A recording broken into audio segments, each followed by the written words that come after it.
nos nossos corações, que sejam sementes férteis, Senhor, que nosso solo seja fértil também para receber essa semente, e que venha dar muito fruto, que nós vamos aprender com graça, e que o Senhor venha fazer muitas coisas, Senhor, em nome de Jesus, amém. Obrigado. Boa noite, família. Vocês estão da hora?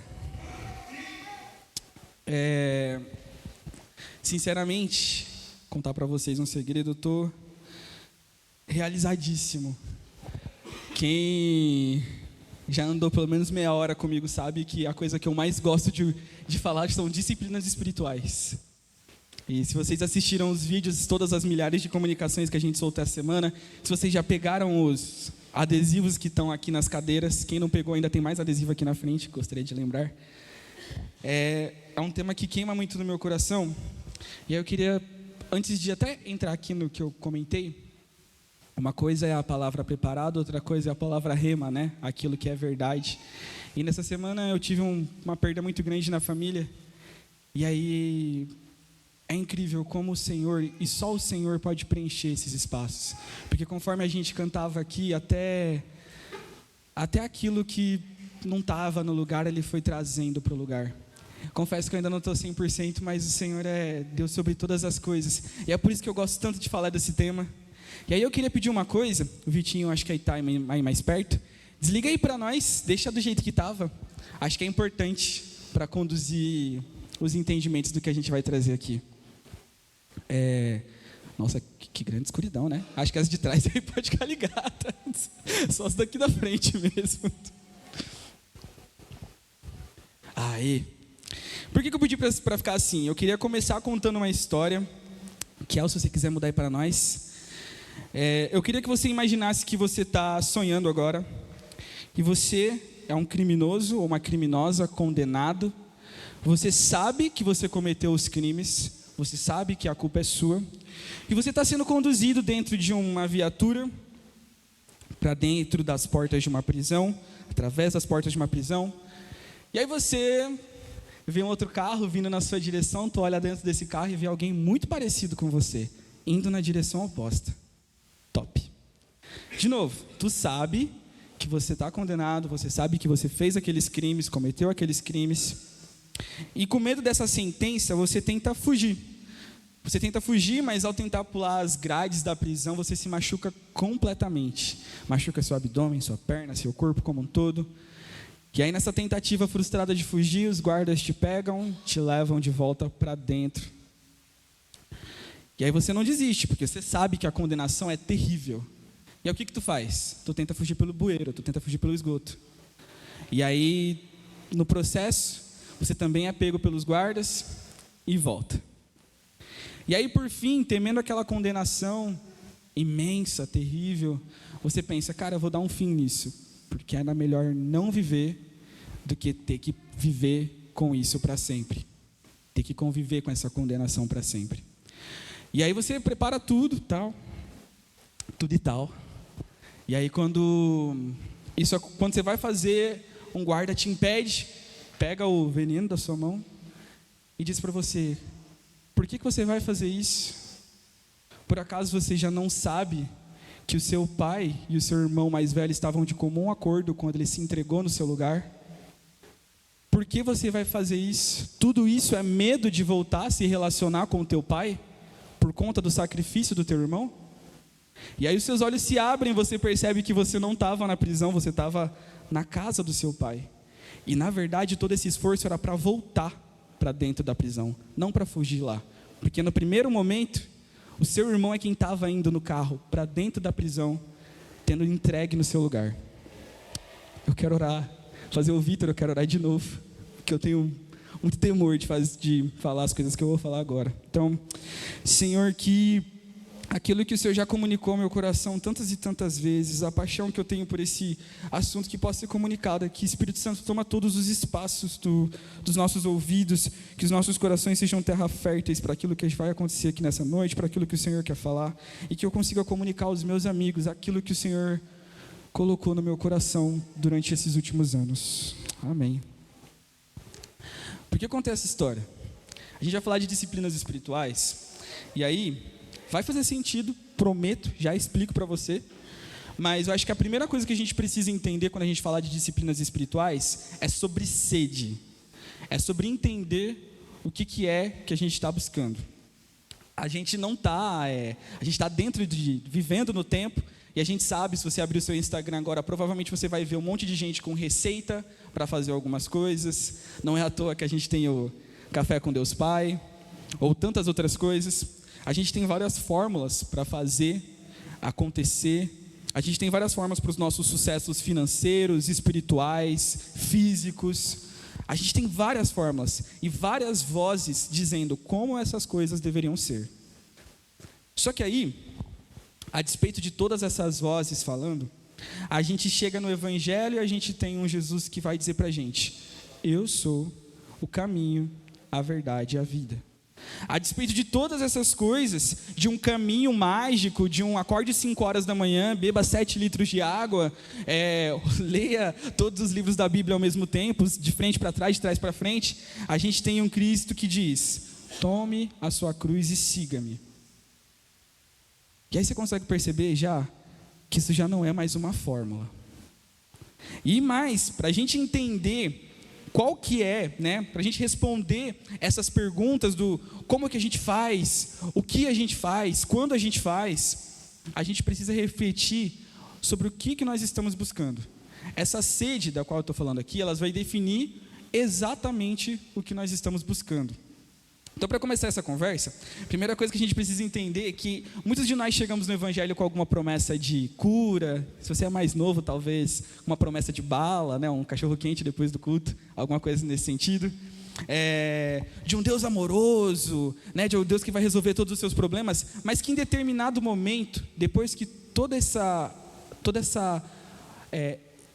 proposta cai, ela vai decaindo com o tempo, ela vai decaindo no seu coração. Você se percebe no mesmo lugar, no mesmo pântano lamoso que você estava desde o começo, lutando com os mesmos pecados e com as informações discordantes que na maioria das vezes você recebe numa pregação de domingo, num vídeo curto do Instagram, ou enfim, de qualquer outra plataforma, e com alguns achismos pessoais também. E aí você se vê no meio de tudo isso tentando responder as perguntas: o que eu estou fazendo aqui? O que tu está fazendo aqui, hoje? Sábado de noite, sentado nessa cadeira. O que eu estou fazendo no Evangelho? Por que tantas canções? Por que tanto fazer? Ou ainda, talvez você não participe disso ativamente e se pergunte: por que essas pessoas fazem isso? Por que essas pessoas se propõem a pregar todo domingo? Por que essas pessoas se propõem a abrir essas 2 portas aqui toda semana? Por quê? Entende? Por que responder a pergunta da sede, o que é que você está buscando, é tão importante? E aí eu tenho uma coisa para te dizer, que provavelmente você já ouviu o Vitor dizer 300 vezes, que o Senhor, segundo Eclesiastes 3:11, o Senhor colocou em nós um buraco do tamanho da eternidade. E aí a gente começa a responder um pouco dessas perguntas, porque não importa o que a gente esteja buscando ou onde estejamos buscando, o buraco que existe em nós, a pergunta que tanta gente em tantos lugares, de tantas formas, está tentando responder, é a necessidade que nós temos, é o buraco que nós temos, é aquilo que foi colocado pelo próprio Deus, a eternidade em nós, esse anseio pela eternidade, que só aquilo que é eterno pode preencher. A gente não vai conseguir preencher, você já deve ter imaginado isso, um vazio da eternidade com aquilo que é desse tempo. Logo, por isso que é tão importante responder o que você está buscando. Porque independente do que você está buscando, eu queria já começar com essa notícia meio triste para você. O buraco que tem dentro de ti é do tamanho da eternidade. E não importa a sede que você tenha, nada vai te preencher a não ser aquilo que é eterno. E aí, o que a gente está buscando, a nossa sede daquilo que nós queremos, também vai determinar para onde nós estamos indo. Eu vou trazer um pouco de filosofia externa aqui, para você ver como é que essas coisas comungam entre o mundo. Lá em Alice no País das Maravilhas, o Lewis Carroll, ele tem uma frase muito legal, que a Alice, ela chega lá no lugar, ela está meio perdida, tentando entender o que ela está fazendo ali. E aí ela encontra o gato, você já deve ter assistido o filme, aquele gato louquinho lá. E aí ela se depara com 2 caminhos. E ela não sabe para onde ir. E o gato responde: para quem não sabe para onde estar indo, qualquer caminho serve. Sêneca também, ele diz que quando a gente não sabe para onde a gente está indo, nenhum caminho é favorável. Então, gente, a primeira coisa que a gente precisa responder hoje à noite para falar sobre disciplinas espirituais é o que nós estamos buscando. Com o que nós estamos tentando preencher esse vazio. Porque senão qualquer caminho vai servir. Qualquer voz que a gente ouvir na internet vai servir. Qualquer voz que você ouvir aqui nessa comunidade ou em qualquer outra comunidade vai servir. Mas a minha questão é, essas coisas são correspondentes à voz de Cristo, ao caminho, à verdade e à vida? Se Ele é o caminho, a verdade e a vida, não é qualquer caminho que serve. Só Ele serve. Amém? E aí, vamos lá. Se você não falar que eu estou viajando muito aqui nas ideias, eu vou te trazer uma história bíblica inteira aqui. João, ele vai narrar o encontro de Jesus com a mulher samaritana. E ficou muito pequeno, como eu achei que ficaria, então eu vou ler para você.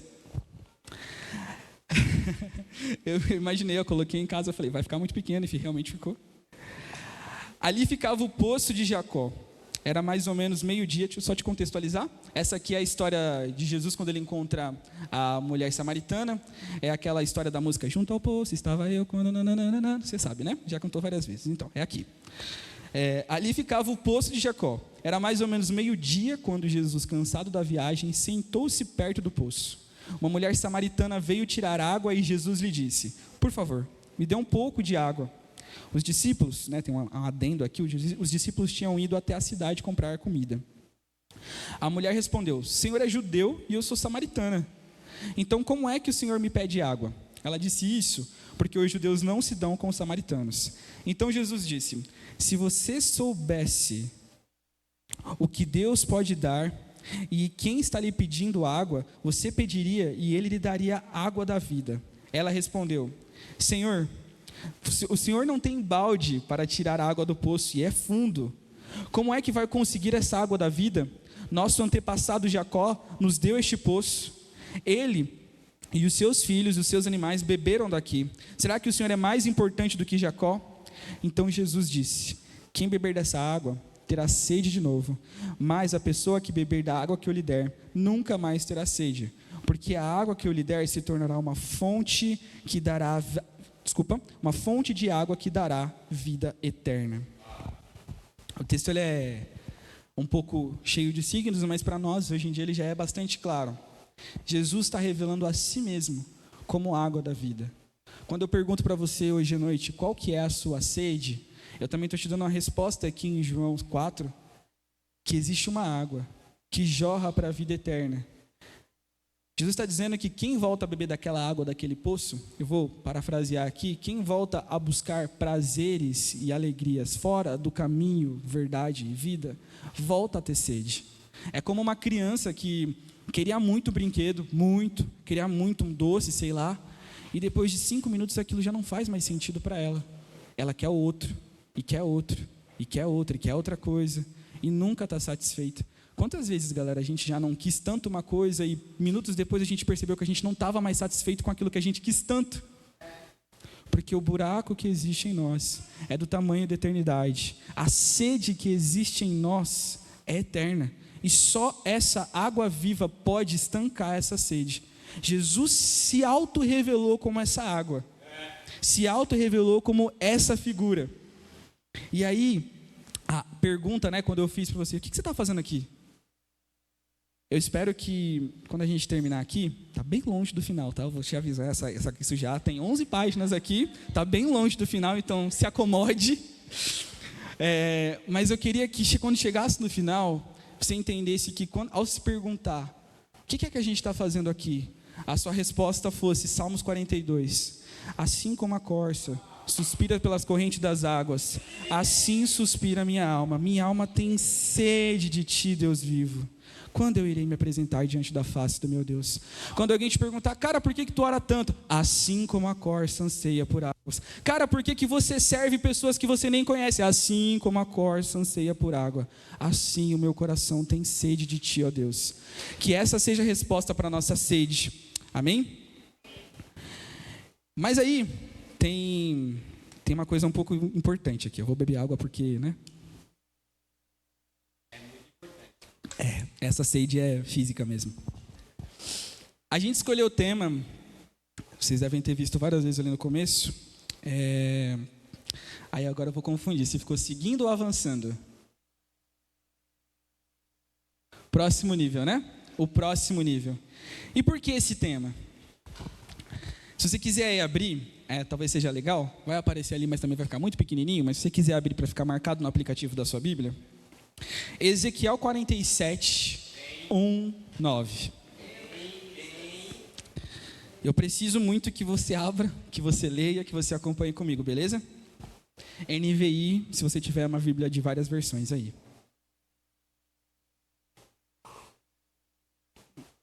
O homem me levou de volta à entrada do templo. Debaixo da entrada saía água que corria na direção leste, pois o templo dava para a frente desse lado. A água corria por debaixo do lado sul do templo, ao sul do altar. Então o homem me fez sair da área do templo pelo portão norte e me levou ao lado de fora até o portão que dá para o leste. Um riacho saía do lado sul do portão. Com a sua vara de medir, o homem mediu 500 metros na direção da correnteza para o leste e me fez atravessar o riacho ali. E a água chegou ao meu tornozelo. Importante. A água chegou ao meu tornozelo. Em seguida, mediu mais 500 metros e a água subiu até o meu joelho. Mais 500 metros e a água chegou até a minha cintura. Finalmente, mediu mais 500 metros. E o rio era tão fundo que não se podia atravessar. Era fundo demais para ser atravessado, a não ser a nado. Aí o homem me disse: homem mortal, preste muita atenção nisso. E me levou de novo para a margem. Quando eu cheguei lá, vi muitas árvores dos dois lados, então me disse: essa água que corre para o leste desce até o rio Jordão, até o Mar Morto. Quando entra nesse mar, ele faz com que a água salgada vire doce. Em todo lugar por onde esse rio passar, haverá todo tipo de de animais, peixes. O rio fará com que a água do Mar Morto fiquem boas, e ele trará a vida por onde passar. Vou te trazer a memória aqui para você cantar das próximas vezes com consciência. Lembra? Existe um rio, Senhor, que flui do teu grande amor. Amor. Você lembrar da próxima vez que você estiver cantando, ao que se refere essa música? Está nesse lugar, por onde esse rio passar, tudo vai transformar. Mas antes da gente falar de transformação e de rio, queria te atentar para um outro negócio que acontece aqui, que é o nosso tema. Percebe que o anjo está medindo, o anjo ou o homem, dependendo da versão que você leu aí, está medindo 500 metros, águas até o tornozelo, mais 500 metros, e levando Ezequiel junto com ele, água até os joelhos, se eu não estou confuso aqui. Depois, água que vai até a cintura, e depois águas que não se podem passar a não ser a nado. Quando a gente fala de, por exemplo, se você já jogou algum videogame na sua vida, a gente sempre tem a próxima fase. Na primeira fase, a gente acaba aprendendo as skills básicas do personagem. Então a gente tem aquele tutorial, né, que você mata um bichinho que é completamente fácil de matar, só para você entender que com A pula, com o B dá soco e com, ou se você é da turma do PlayStation, com o quadrado você chuta, com a bolinha você pula, né? Os direcionais você muda de direção ali, você vai aprendendo como jogar o jogo, e a complexidade do jogo vai subindo conforme você vai subindo as fases. Não que seja, né, diretamente relacional aqui, mas olha o que ele está falando para a gente. Existe um rio que flui de dentro do templo. O templo no Antigo Testamento ele significava a própria presença de Deus, e ele está falando que saindo de um lugar onde estaria a própria presença de Deus. Lembra do rio cujas correntes alegram a cidade de Deus? A gente está falando dessa visão. Inclusive Ezequiel aqui está falando disso, mas João lá em Apocalipse ele vai falar desse mesmo rio segundo uma outra visão. Não vou entrar tão longe porque a gente não está fazendo a bacia hidrográfica do céu aqui. A gente está falando, a gente tem muita coisa para falar aqui ainda. Mas perceba, existe um convite para um lugar onde águas que só iam, águas do rio do Senhor, que só iam até os tornozelos, passarem a ir até o joelho, passar a ir até a cintura, e depois que você não possa mais controlá-las, não dá mais para você passar andando, você precisa passar a nado essas águas, você vai ser mais conduzido do que conduzir dentro dessa água. Esse é o próximo nível, o lugar para onde nós estamos indo é o próximo nível. Paulo ele fala para a gente lá em Romanos 11:33, ó profundidade das riquezas, da sabedoria e do conhecimento de Deus, quão insondáveis são os teus juízos, quão inescrutáveis são os seus caminhos. Gente, o que Ezequiel está mostrando aqui para a gente é que existe um caminho de profundidade, existe um caminho para profundidades das riquezas, do conhecimento e do saber de Deus. Essa não é apenas a água que sacia a nossa sede, esse é o próximo nível da nossa relação com o Senhor. E por isso, o nome, o próximo nível. A gente entende que as disciplinas espirituais são um caminho para o próximo nível. É parar de jogar matando o bichinho mais fácil do jogo só porque você estava aprendendo a mecânica e começar a entender como que aquele jogo funciona e começar a matar, né, no bom sentido aqui, né, os próximos níveis, os próximos bosses, os próximos chefões dos próximos níveis. Beleza? Mas aí a gente tem um segundo problema. A gente falou de sede e o segundo problema quando a gente fala sobre disciplinas espirituais é maturidade. E calma, não fica maluco comigo, não vou fazer a sua mãe aqui falando que você tem que arrumar um emprego. Talvez tenha, mas aí não é comigo. Maturidade no nosso tempo, a gente costuma sempre ouvir associado com essas coisas, né? A gente geralmente costuma ouvir maturidade quando alguém está com algum comportamento que não corresponde à idade que a pessoa tem, né? Então, você não espera, por exemplo, que um homem adulto, né, vamos pensar no café. Você não espera encontrar o café, quinta-feira, 3 horas da tarde, correndo na rua da casa dele descalço, brincando de carrinho.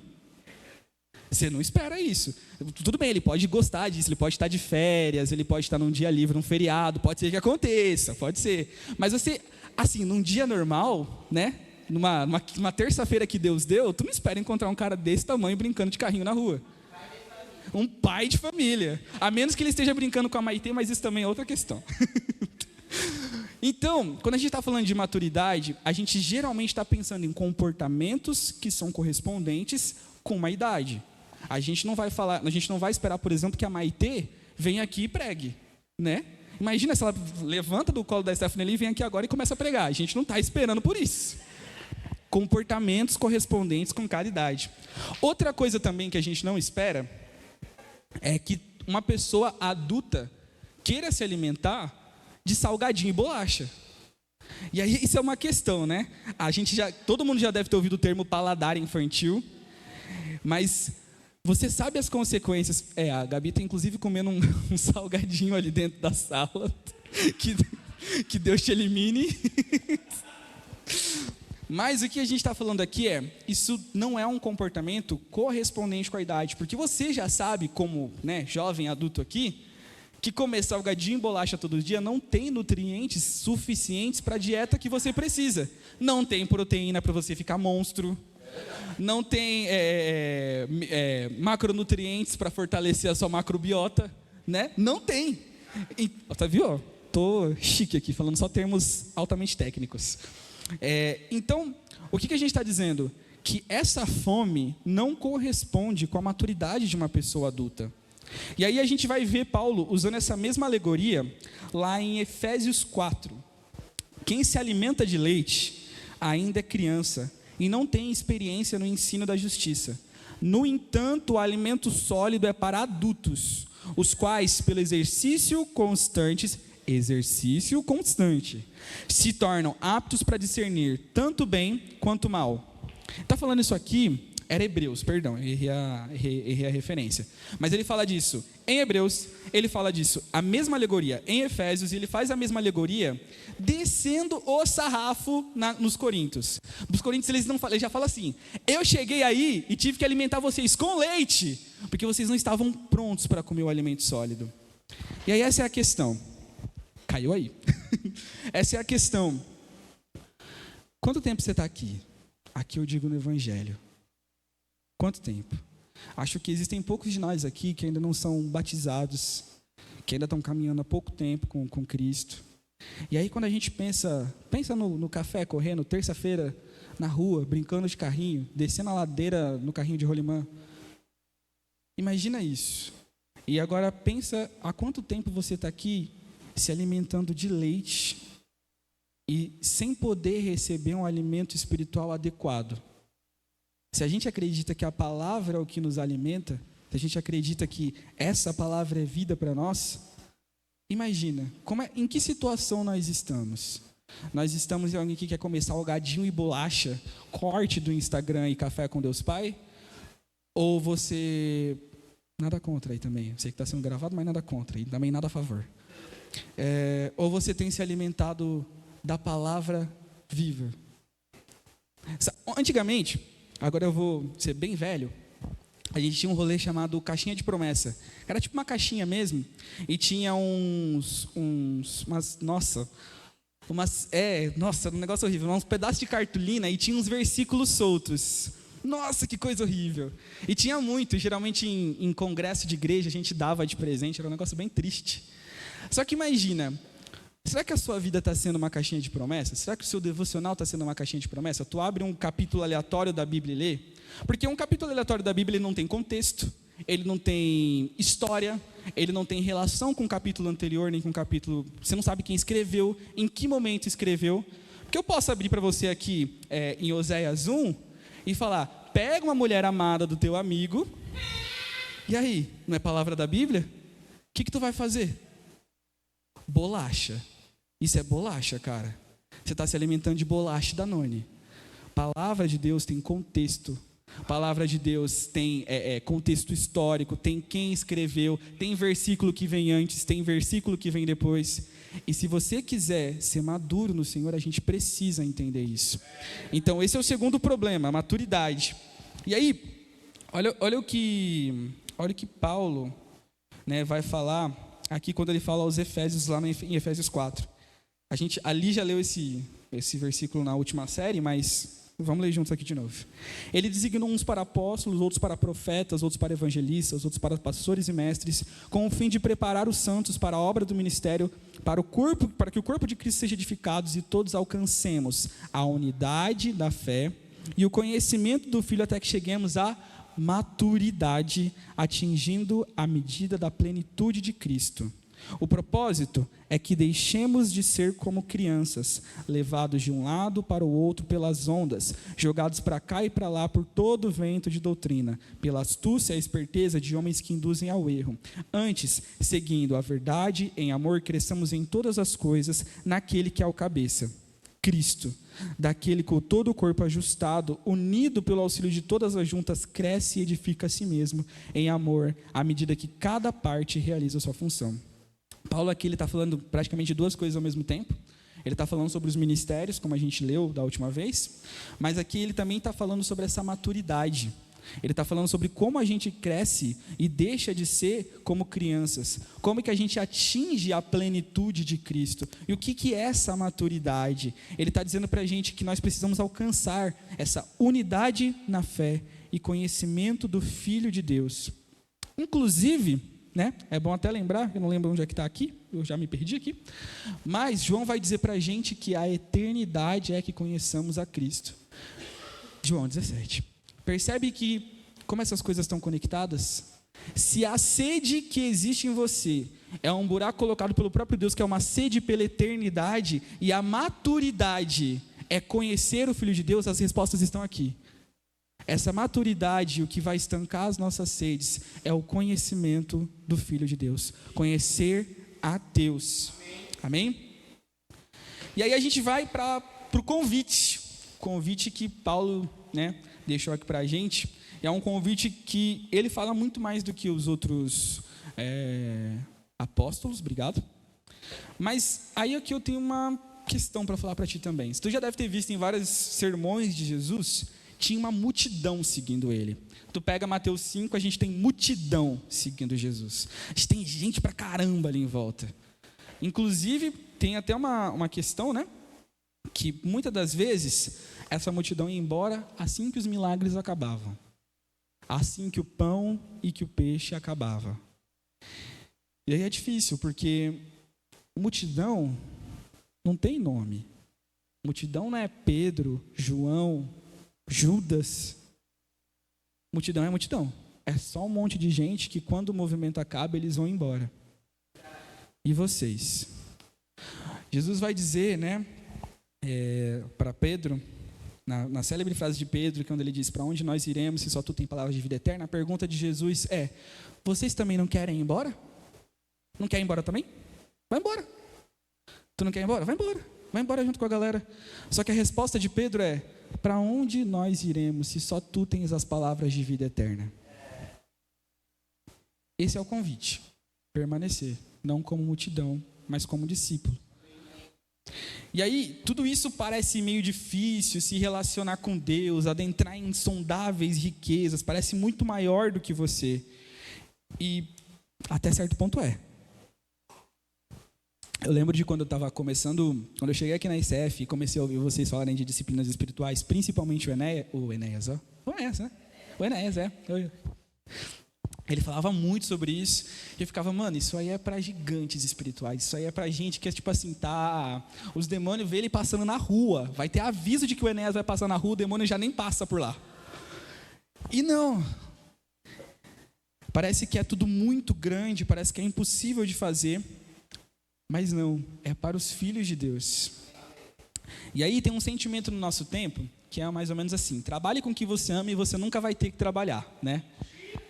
Só que aí no segundo dia trabalhando, aquilo que você amava ganhou meta, tem um chefe chato te cobrando, tem cliente se você é PJ, tem muita coisa acontecendo que faz você literalmente odiar aquilo que você dizia que você amava. E aí, às vezes a gente vai para esse ambiente de conhecer ao Senhor com essa mesma mentalidade, né? De eu vou entrar nas profundezas da riqueza do conhecimento de Deus, no rio do Senhor, eu vou ir mais fundo no rio do Senhor, só que eu estou com uma mentalidade de prazo, eu estou com uma mentalidade de que eu tenho que bater um ponto, eu estou com uma mentalidade de que se eu não vir aqui 5 dias por semana, o Senhor vai me fulminar, Ele não vai querer mais ter um relacionamento comigo. E aí eu queria trazer para você pensar um pouco a respeito dessa mentalidade de produção que a gente tem, né, no nosso tempo, alguns contrários que o Evangelho traz para a gente. No Sermão da Montanha, Jesus, né, menino Jesus, ele vai dizer para a gente: felizes são os que choram. Mateus 5, comecinho ali, né, já está lá: felizes são os que choram. E aí você pensa: cara, quem sã consciência fala que felizes são os que choram? Né, como alguns aqui sabem, né? Tipo, eu estava num velório na terça-feira, como é que loucura alguém vai dizer que felizes são os que choram? Não tinha ninguém feliz ali. Depois, mais para frente, né? Isso é comecinho lá de Mateus, lá no final de Mateus, na verdade em João, mas no final ali da história do ministério de Jesus, em João 17, Jesus, antes de ser crucificado, ele ora pelos seus amigos, né? Uma oração muito famosa. E aí, olha o que ele diz: agora eu vou para ti, mas digo essas coisas enquanto ainda estou aqui no mundo, para que tenham plenitude de alegria. E ele está falando sobre plenitude de alegria para uma galera que vai morrer decapitada, para uma galera que vai morrer numa cruz de cabeça para baixo, para uma galera que vai morrer exilada numa ilha, né? E assim, é um Cristo pior do que todas essas coisas que eu já falei. É um Cristo que vai ser crucificado e que ele está orando por alegria. Visivelmente ele já estava angustiado, porque ele até pede para que o Pai passe o cálice, mas ele ora por alegria, plenitude de alegria. Parece loucura, né? E aí, eu queria muito que isso confrontasse o seu coração a respeito de essa plenitude de alegria pela qual Cristo orou por você, por mim, por nós, e o nosso pensamento em relação à forma de produção que nós fazemos, por exemplo, os nossos devocionais, ou pela forma de produção como nós vimos para os nossos cultos. A gente acha que a gente está batendo meta aqui, a gente acha que a gente está batendo meta lá, a gente acha que, sei lá, vou terminar os 365 dias do meu livro de devocional aqui do ano, ou que eu vou ler a Bíblia num ano e que isso vai ser o suficiente. Enquanto Jesus está orando por plenitude de alegria, que é uma coisa muito diferente do que as suas metas. Metas, tá? Não sei se deu, né? Metas. Enfim, a gente precisa entender que muitas vezes mas todas as vezes que nós começamos sinceramente a andar com Cristo, isso altera as nossas afeições. Então, quando ele diz que felizes são os que choram, é porque nós sabemos que nós seremos consolados. Nós sabemos que o trabalho não é vão, e nós sabemos que o tempo investido na relação com o Senhor não é vão também. A gente está falando de coisas muito, muito específicas. Muito, muito específicas. E ó, o tablet resolveu que ele não vai ter o restante do conteúdo. Vai ter que ser na adivinhação. Me dá só um segundo. Vai repreender o espírito de adivinhação.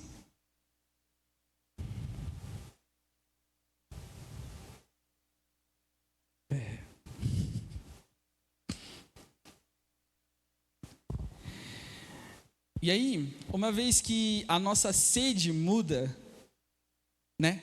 O que nos sacia também muda. E a gente não quer mais viver como viviam antes. Tanto que o exemplo do próprio Cristo lá em João 4,34 é dizer: a minha comida é fazer a vontade do meu Pai. Então, o convite que a gente recebe aqui para ir mais fundo, as disciplinas espirituais, são um lugar, um caminho de prazer em Jesus pela graça ordinária. Estou dizendo isso não da minha boca, quem diz isso é um autor, discípulo do... Esqueci o nome dele, mas o nome dele é David Metz, bom que eu coloquei aqui. Mas ele é discípulo do Piper. Ele é discípulo do Piper. E aí, é muito importante perceber essa relação entre as duas coisas. A gente está falando muitas vezes sobre, cara, eu não posso deixar de fazer meu devocional porque senão Deus vai me fulminar, ou coisa nesse sentido. Ou não posso deixar de estar aqui na igreja porque senão Deus vai me fulminar. Para bater meta, para cumprir alguma coisa que Deus não está pedindo de você, enquanto Ele mesmo orou por plenitude de alegria. A gente precisa parar de ver as disciplinas espirituais, aquilo que nós fazemos aqui, de estar aqui juntos em comunhão, como obrigação. E sim, como um privilégio que nós recebemos do Senhor para cumprir, para atingir esse estado pelo qual Ele orou. Plenitude de alegria. Nessa graça ordinária. Ordinária digo porque vivemos comumente, todos os dias, naquilo que é comum para nós. E aqui, não é sobre tratar sobre uma longa lista de coisas que você precisa fazer, né? São muitas, né? A gente vai chegar nesse lugar, mas sobre quais são as disciplinas espirituais. Mas aqui não é sobre tratar, eu já queria desmistificar e tirar isso da sua mente. Que eu não vou te dar uma lista de coisas aqui que você precisa fazer e que tu vai sair daqui querendo fazer todas elas hoje ainda. Até meia-noite você tem que fazer todas essas 12 coisas. Eu estou falando de prazer na face do Senhor. Plenitude de alegria na presença do Senhor. Eu não estou falando sobre tu vir para o culto todo dia se você não encontrar prazer no Senhor. Eu não estou falando de você fazer seu devocional todo dia, 70 horas por dia, se você não encontrar prazer no Senhor. A gente tem a opção de transformar isso nos nossos trabalhos, que a gente odeia porque tem meta, prazo, gente cobrando, e a gente tem a oportunidade de fazer com que isso se transforme naquilo que Cristo orou para ser, um caminho de plenitude de alegria. E aí, a galera chama de disciplinas espirituais ou meios de graça, né?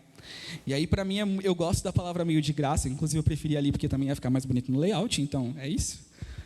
Mas disciplinas espirituais ou meios de graça são a mesma coisa.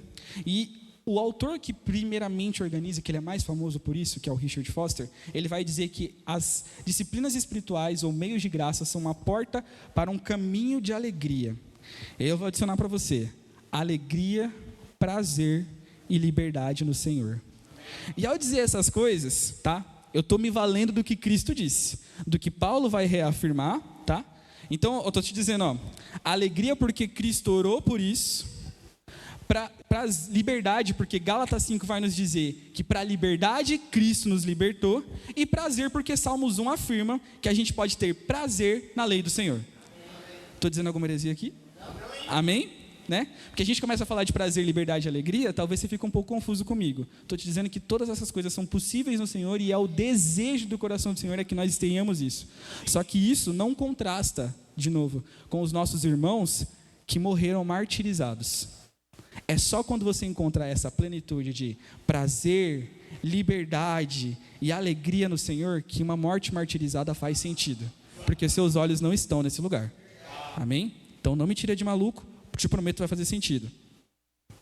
O que o Senhor está nos oferecendo é um privilégio conquistado pela sua imensa graça, a preço de sangue. Tão caro que a gente não pode comprar. E com isso, nós também não queremos acreditar que a gente tem o poder de mover a mão de Deus ao nosso favor indiscriminadamente. E aí, é uma crítica aqui, mas uma crítica que faz sentido porque eu vim desses lugares, né, do movimento pentecostal. Às vezes a galera fala sobre mover a mão de Deus e a oração que move a mão de Deus e coisas nesse sentido. E aí eu queria te apresentar um conceito, né, caso você não conheça, que é a soberania de Deus. Soberania de Deus, o Tozer vai dizer que na soberania de Deus, ele é completamente soberano e livre para fazer o que ele quiser. E aí você pode pensar, né, tipo assim, aí é sistematizar, né, gente? Por pensar que tá escrito lá na Bíblia, tá escrito aqui, ó, que se você orar com o seu coração quebrantado, ele vai te responder. Olha, você pode orar para chover Doritos, mas eu nunca vi, sabe? Tu pode gritar, espernear, tal. É verdade que a gente tem muitos textos que falam, bate a porta e será atendido, tal, né? Mas esses textos são, se você ler dessa forma, vai ser caixinha de promessa. Vai ser biscoito da sorte, vai ser papagaio tirando cartolina. Porque esse versículo está falando sobre dar o Espírito Santo. Mais para frente, lá em Gálatas também, a gente vai ler que a gente tem que orar com a concordância daquilo que está no coração do Senhor. Então eu vou reiterar aqui para você. Eu não posso te dizer aqui que eu vou te apresentar uma lista de 12 coisas, de 12 disciplinas, e que elas vão trazer para você soberania sobre o Senhor. Eu não posso te dizer que, tipo assim, quando você começar a jejuar, qualquer coisa que você pediu, o Senhor vai querer fazer. Porque se não estiver alinhado com o plano dele, tu pode gritar a semana inteira. Tu pode ficar lá, mano, esperneando. Você pode fazer um devocional de 70 horas num dia que só tem 24. Não vai adiantar. A questão aqui é, as disciplinas espirituais a gente leu no começo, galera. É para que nós conheçamos o Senhor. Assim que a gente conhece o Senhor e que as nossas sedes são mudadas, o que existe no nosso coração também muda. O que nós queremos com as disciplinas espirituais é que o nosso coração esteja alinhado com o coração de Deus. Sermos transformados, como Paulo disse, na plenitude do homem Cristo. É isso para o lugar para onde nós estamos indo, esse é o lugar para onde nós queremos ser transformados. Não estou te dando uma lista mágica de coisas aqui, agora você vai fazer jejum toda semana, e é assim que você pedir, Deus, faz chover Doritos porque eu estou com fome. Não vai chover, porque não é da vontade dele. Talvez seja em algum momento, mas eu acho que pode estar bem distante, né, de ser. E aí, o que a gente quer, né? A gente quer chegar num nível de relação que fazia com que um Paulo, açoitado numa prisão romana, dizer para a gente, escrever para a gente, que ele sabia estar contentado, tendo ou não tendo. Que faziam os irmãos do primeiro século morrer lá nos Coliseus ou em qualquer outro tipo de perseguição, com felicidade, com essa plenitude de alegria pela qual Cristo orou.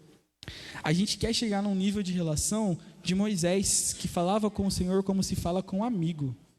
É nesse lugar que a gente quer chegar. A gente quer ir mais fundo. Cristo pagou um preço alto por isso, galera. E as disciplinas espirituais são esse caminho, tá? Ou os meios de graça. Enquanto em muitas religiões, também ali do Antigo Oriente Próximo, né, que é a região ali de Israel, né, a região onde Israel está situado, muitas religiões ali são marcadas por sacrifícios, são marcadas por, assim, tanto sacrifícios para aplacar a ira de um Deus, quanto para pedir algum favor desse Deus, né? Em Cristo a gente vai encontrar uma controvérsia muito engraçada. Aquele que é Deus de Deus, ele desce para ser o sacrifício perfeito pela justa ira de Deus. É complexo essa quantidade de coisas, né? Sacrifício perfeito, ou seja, ele atinge perfeitamente a estrutura do que deveria ser um sacrifício, né? A gente pode entrar nisso também em um outro momento, mas sacrifício e estatura perfeita desse sacrifício é o que está descrito lá nos livros de lei, né? Ele atinge perfeitamente isso e ajusta a ira de Deus. Porque a ira de Deus contra a humanidade era completamente justa. Ok? Alguém, né? A gente passou um mês falando disso aqui, eu acho que a gente não precisa ir muito longe nesse assunto. Quando éramos inúteis para Ele. Então, aí eu queria desmistificar outra coisa na sua cabeça a respeito das disciplinas espirituais. A gente não está tentando fazer isso para... Olha só, vai parecer meio quilo de heresia agora. Mas a gente não está tentando fazer isso para agradar ao Pai, agradar ao Senhor. O Senhor já está satisfeito na obra de Cristo, tá? Eu queria te lembrar disso, que o Senhor está completamente satisfeito na obra de Cristo. O que nós queremos com isso, né? O que a gente quer quando a gente começa a falar disso, é perceber, gente, Ele nos amou quando nós ainda éramos inúteis. Tu não está fazendo jejum, tu não faz oração, tu não vem ao culto para pagar aquilo que Cristo fez por você. O Pai está completamente satisfeito, a dívida já foi paga, tá? Tudo está pronto, como o Vitor adora dizer e adora cantar também. Tudo está pronto. Nós fazemos isso com uma resposta de vida, porque nós queremos viver de acordo com isso agora, porque faz sentido para as nossas vidas desfrutar do caminho que o Senhor abriu, e não como penitências. Gente, não sei se está claro, mas enquanto nós ficarmos vendo o jejum como uma penitência que a gente precisa pagar porque Jesus morreu por nós na cruz, esse jejum nunca vai ter fruto em nada. Nada. Enquanto a gente não entender que nosso tempo de oração ali, se são 10 minutos ou se são 3 horas, eles não são para pagar o favor de Cristo por nós, vai ser só barulho. Sinceramente, vai ser só barulho. A gente não está pagando nada que Cristo fez. Vou voltar contigo na história. Lembra quando o cara da história tenta pular o arame farpado para voltar para dentro da prisão?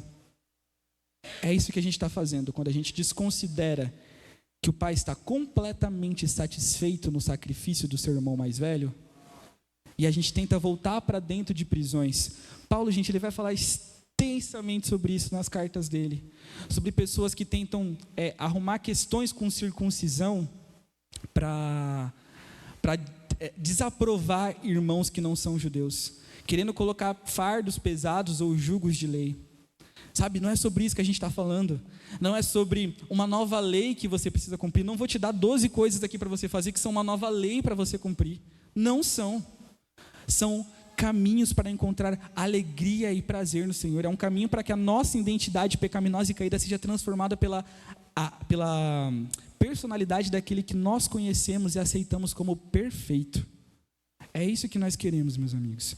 A gente não quer fazer um sacrifício para aplacar a ira de um Deus, porque Ele está completamente satisfeito em Cristo. Eu vou repetir isso até você lembrar.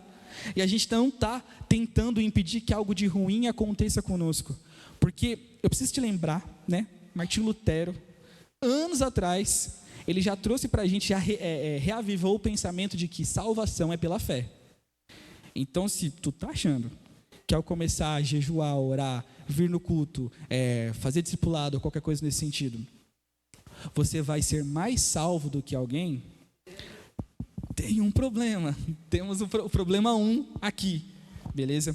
Claro que a gente tem um amigo, ele já até pregou aqui, o Rafa, ele sempre expõe que a fé sem obras, ela também é morta. Então, não é só crer e depois você tem uma armadilha de obras, mas você precisa perceber que essas obras são aquilo que faz sentido para alguém que verdadeiramente conheceu a Cristo. Não faz sentido para quem verdadeiramente conheceu a Cristo viver da mesma forma como vivia antes. Não faz sentido para quem verdadeiramente conheceu a Cristo que continue vivendo na mesma vida de pecado, desconsiderando o sacrifício de valor inestimável de Cristo. E aí, a gente tem um problema, né? Lá em Oséias, o Senhor vai dizer através do profeta que o que Ele deseja são corações quebrantados. E em Salmos a gente vai ver que não havia ninguém que buscasse ao Senhor. Salmos 14, tá? Então, aquilo que o Senhor queria ter, a gente não poderia dar, porque simplesmente a gente não conseguiria fazer isso. É um impasse. O que o Senhor quer, a gente não consegue entregar. E é por isso que, por exemplo, ali no tempo de Oséias, né, a questão fica tão complexa, porque a galera continua entregando sacrifícios. Continua entregando lá o seu melhor boi, a sua melhor cevada, a oferta de vinho e os pães asmos e faz festa. Mas o Senhor vai dizer: isso é tudo abominável para mim. Abominável para mim. E a questão é: o que a gente faz agora? Se o que o Senhor quer ter, a gente não pode dar. Quando a gente olha, fica com essa questão aí na sua cabeça, né? Deixa eu só beber água de novo.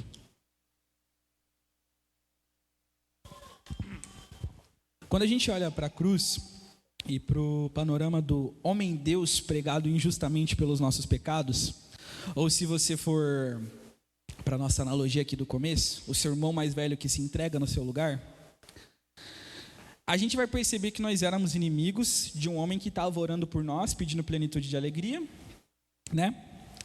E aí o nosso coração começa a se partir, a gente fica tão tristinho, a gente vê, se você já assistiu Paixão de Cristo, o Mel Gibson lá, e chora, e grita, e sangra, nossa, que tristeza. E aí a gente entra numa espécie de atitude que quer convergir com a dor e sofrimento desse momento, né? E tudo bem. De novo, a gente já passou um mês aqui, né, em abril, falando sobre a Páscoa, falando sobre a importância do sacrifício de Cristo e sobre a importância do nosso arrependimento. Não estou querendo entrar numa vibe aqui de negar nenhuma dessas coisas. Mas, às vezes, a gente entra tanto numa vibe de pensar com tristeza e com autocomiseração a respeito do sacrifício de Cristo, que a gente deixa de aproveitar aquilo que é realmente o resultado desse sacrifício. Aquilo pelo qual ele lutou para fazer, aquilo pelo qual ele veio e se entregou para fazer. E aí, sabe, estou falando isso da minha cabeça? Não estou, vamos lá em Neemias 8:8. Só para te explicar, né, te dar um contexto aqui para não virar caixinha de promessa também. Neemias e Esdras eram um livro só da Bíblia, e o que acontece ali? Né? Eles estão voltando do exílio babilônico, né, estão voltando ali da Babilônia, eles começam a reconstruir templo, e aquela galera que está ali, está voltando agora, já é uma outra geração. Eles não tiveram acesso à lei, eles não tiveram acesso a muitas coisas que construíram o povo deles. Então, tudo aquilo que a gente pensa sobre a história do povo de Deus, sobre lei, sobre os milagres, né, travessia do Mar Vermelho e todas essas coisas, ou foram passadas boca a boca, e pela atitude da galera a gente descobre aqui que nem foi passado. E o que está acontecendo aqui? Tem uma cerimônia, né, que o Esdras e o Neemias organizam para fazer a leitura dos livros da lei. Como se fosse um culto, como que a gente está fazendo aqui agora. E eles começavam a ler, né? Acredito que ali o Pentateuco, os primeiros 5 livros da Bíblia, que eram o que eles conheciam como lei naquele momento. Acho que 4, né, porque no 5º livro ainda não teria sido escrito, mas isso é detalhe. E aí, vamos lá.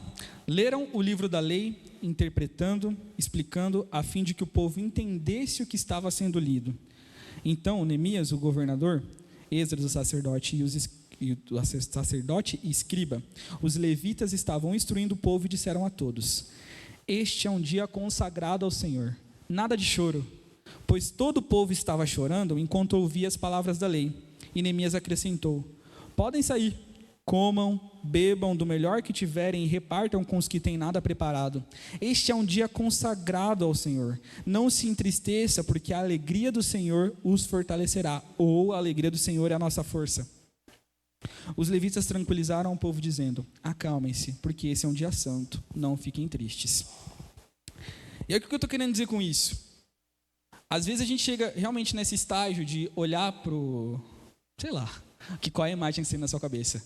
Pode ser um Mel Gibson, pode ser, talvez se você veio, né, de igrejas católicas, aquele Cristo partido numa cruz e tal.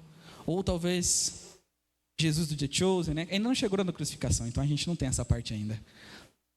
Mas vai ter, né? E você pode colocar essa imagem na sua cabeça e começar a entrar num estado de autocomiseração. Não, olha quanto ele sofreu. Olha, e eu sou tão indigno. Sim, você é. Mas a partir do momento que a gente passa pelo momento de entender isso, correspondentemente confessando e deixando isso, a gente alcança a misericórdia, certo?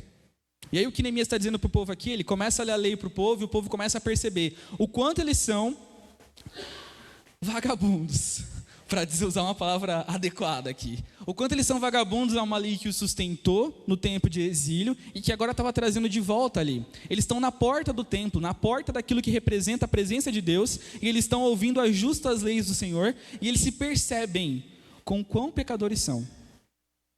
E eles têm uma postura adequada, eles começam a chorar. Mas a resposta de Esdras e dos levitas aqui, perdão, de Neemias e dos levitas aqui, é dizer: não chorem, esse é um dia santo.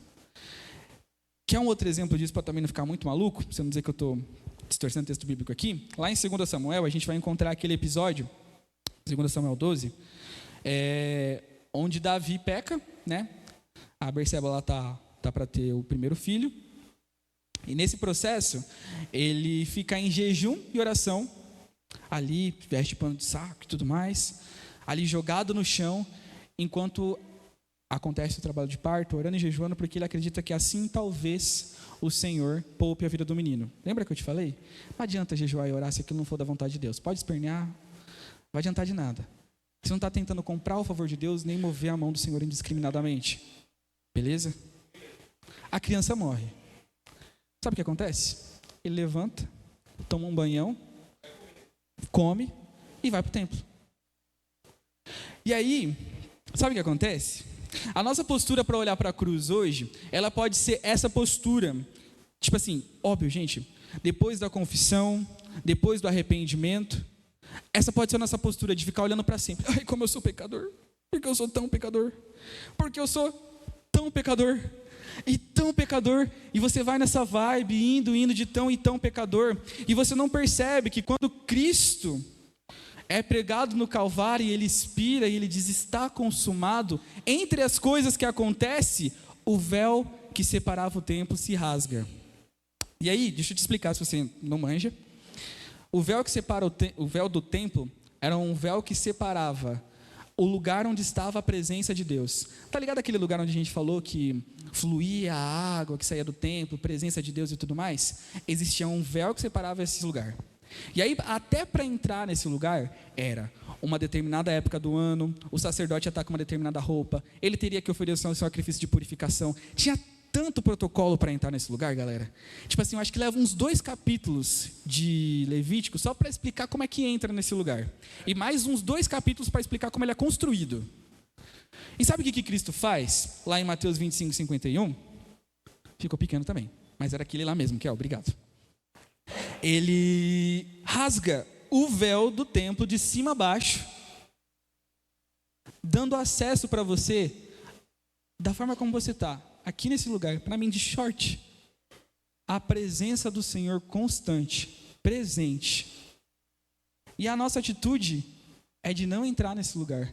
É como se a gente estivesse diante, porque a gente fosse o Ezequiel, né? A gente estivesse diante do rio falando, eu não vou entrar. Eu sou muito pecador. E o anjo, vamos filhote, vamos. E você, não vou entrar, eu sou muito pecador. Mas cara, ele já se entregou no seu lugar, eu não vou entrar. É como um moleque tá aqui, da nossa história, que ele está tentando voltar para a prisão a todo custo, sem perceber que o preço já foi pago. A todo custo, tentando voltar para um lugar, não percebendo que o preço já foi pago. E aí, de novo, eu tenho que trazer para você. Jejum, oração, todas as disciplinas espirituais das quais nós vamos falar nas próximas semanas, elas não são uma forma de tentar pagar ou de voltar para uma prisão. Elas não são como, com todo respeito, os judeus fazem lá na beira dos muros das lamentações, se batendo, se castigando por conta daquilo. Cristo já pagou o preço.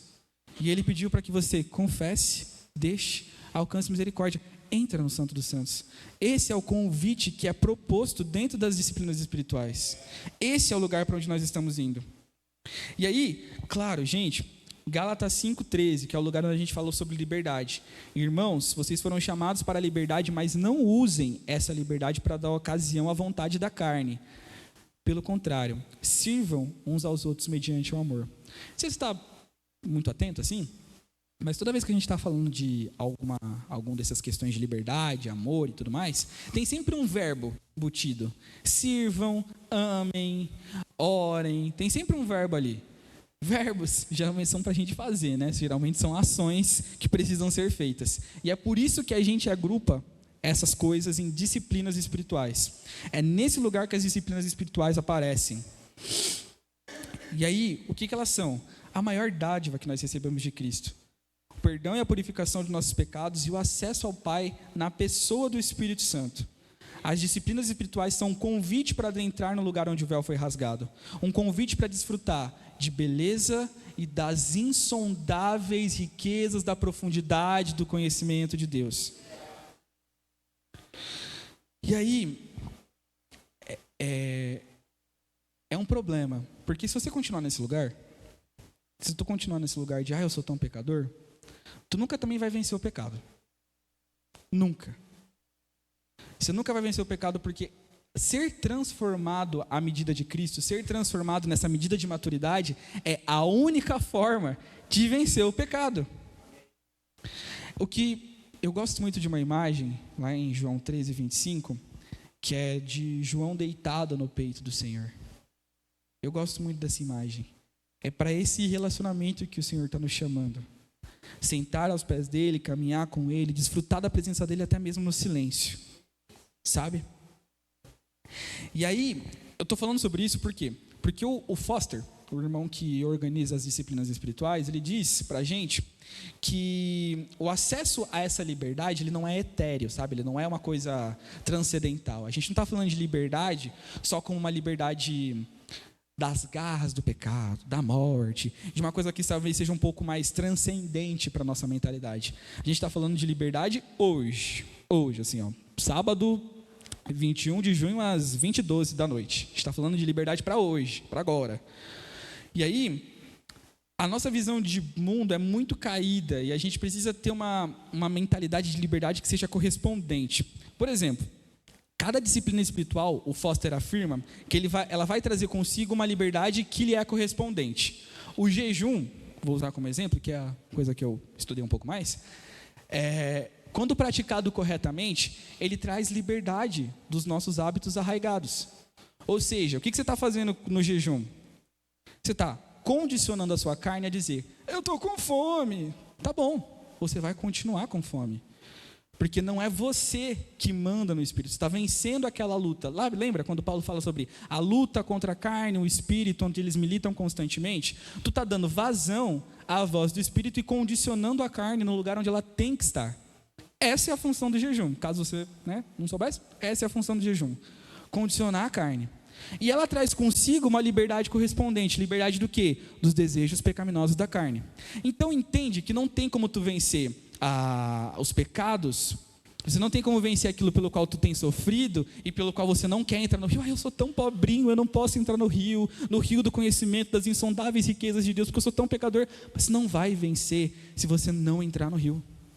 Você não vai vencer. E aí, vamos ver onde é que a gente está. Volta um aí, Kel, por favor.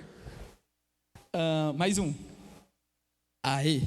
Essa é uma frase do Foster que ele coloca na página 33 do livro dele.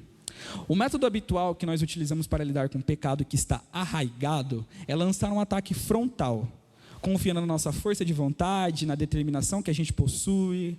Qualquer que seja o nosso problema, raiva, medo, amargura, glutonaria, orgulho, lascívia, vícios, nós nos determinamos a nunca mais cometer aquele erro novamente. Oramos por isso, lutamos contra isso, aplicamos toda a nossa vontade nisso. A luta, porém, é inteiramente vã e nós nos descobrimos outra vez na falência moral. Ou pior ainda, tão orgulhosos de nossa justiça externa que sepulcro caiado seria uma descrição branda da nossa condição. Enquanto achamos que podemos salvar a nós mesmos com a nossa força de vontade, só faremos a maldade de dentro de nós ficar ainda mais forte. Traduzindo o que o Foster está falando, tu pode sair daqui hoje, ou por exemplo, durante a série da Páscoa, que a gente fez em abril, tu poderia ouvir o que Cristo fez, o sacrifício, os símbolos, e falar, cara, isso é muito importante, eu não vou pecar. Eu não vou pecar, eu não vou pecar, não vou pecar, não vou pecar. E aí, tipo assim, daqui meia hora, você já pecou, ou menos. Se fosse eu, era menos. Você lança um ataque frontal, como o Paulo está dizendo, com a sua força de vontade, com a sua determinação. Só que existem duas coisas que podem acontecer aqui. Ou a primeira é você ficar orgulhoso e confiar demais na sua força de vontade. E aí o que vai acontecer? Você vai ser um idólatra da sua força de vontade. Ela pode te levar até algum lugar, mas você vai ser idólatra da sua força de vontade.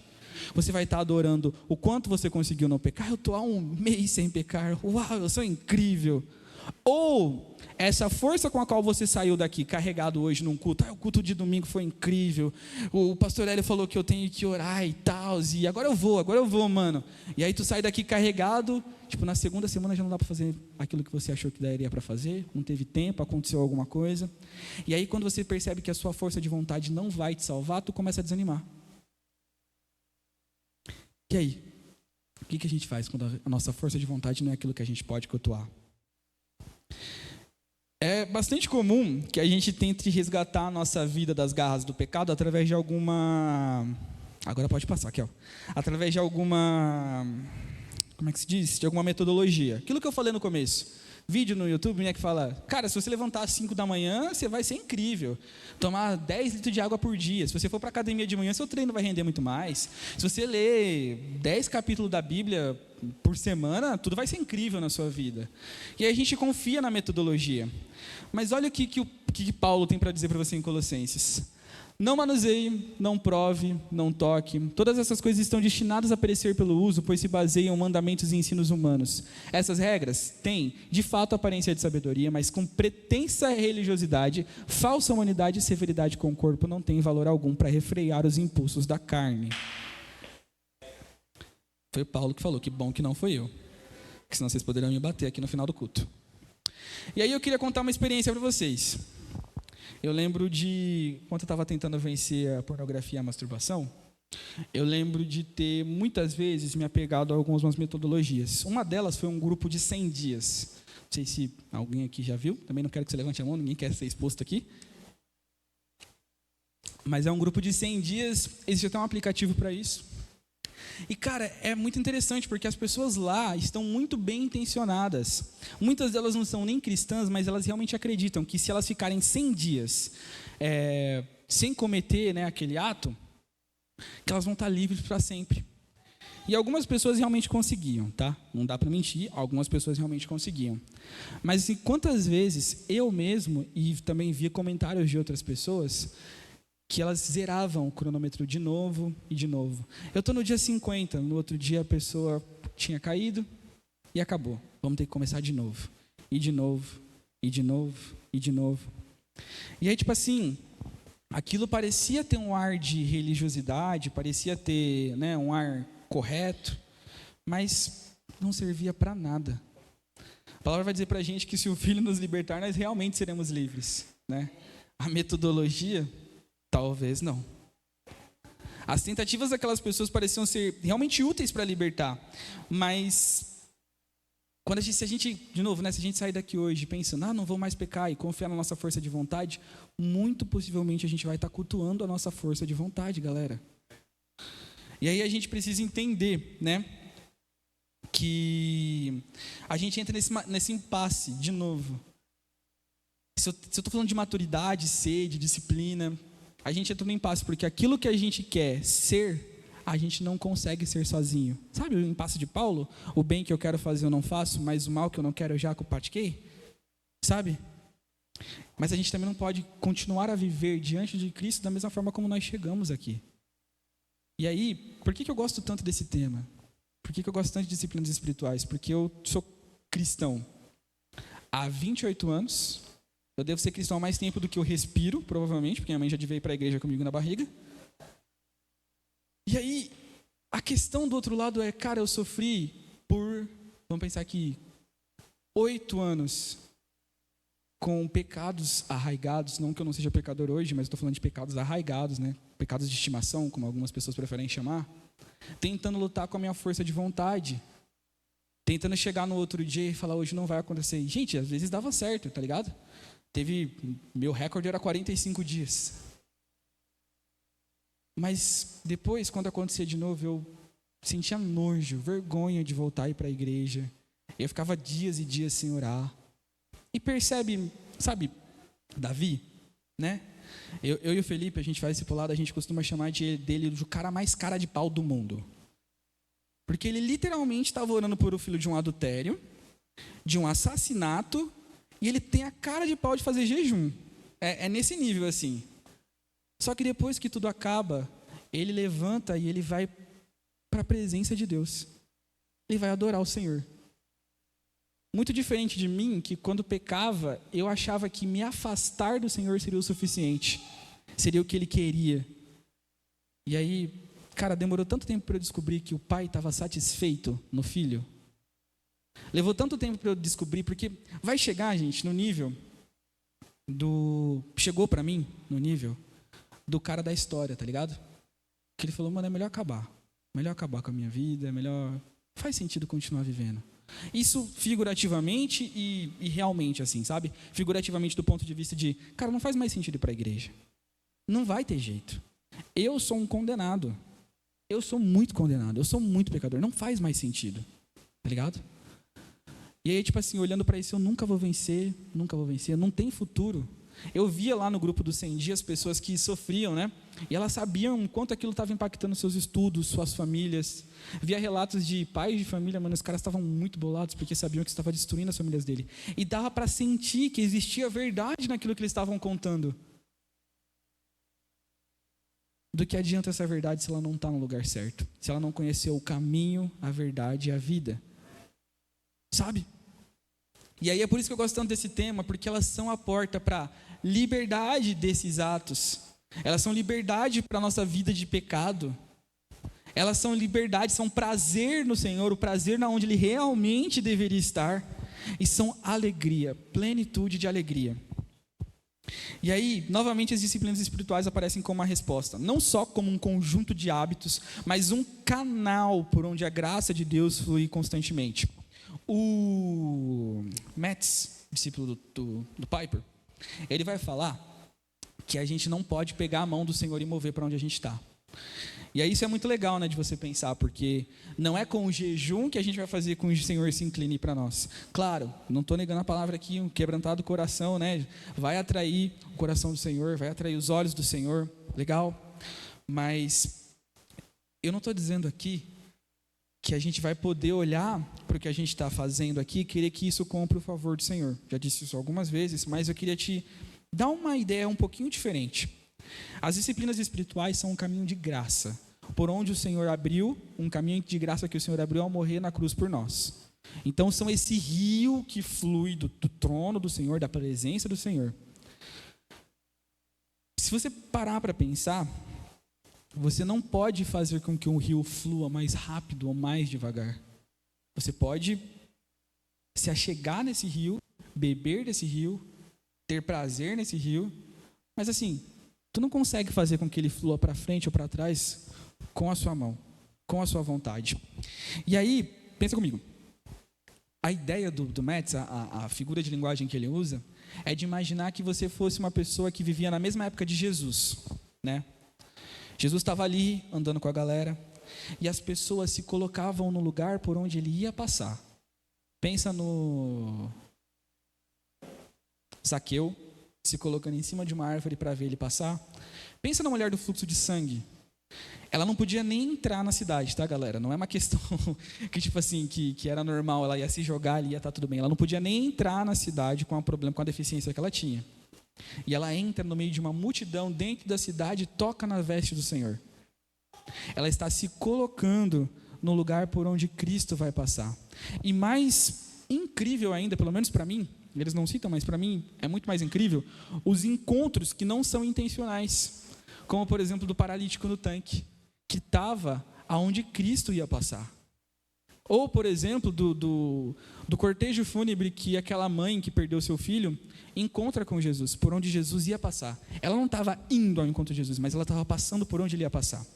E isso são as disciplinas espirituais. Somos nós se colocando no caminho onde a graça vai passar, onde a graça passa comumente, e esperando pacientemente pelo atendimento dessa graça. Então a gente está se colocando aonde essa graça vai passar. Essa graça, de novo, gente, ela não é barata. Ela custou a vida de Cristo. Bonhoeffer vai dizer isso para a gente, que ela custou a vida de Cristo. Ela não é barata. A gente não está querendo dizer aqui que tu vai continuar numa mesma vida, mas eu estou dizendo que o único caminho de transformação da vida de pecado que nós estamos são isso aqui. É isso que eu estou tentando te dizer. E aí tu consegue, cara, mina, da mesma forma que esses personagens ali que se encontraram com Jesus, se colocar todo dia, pacientemente, onde essa graça flui, onde a graça do Senhor flui.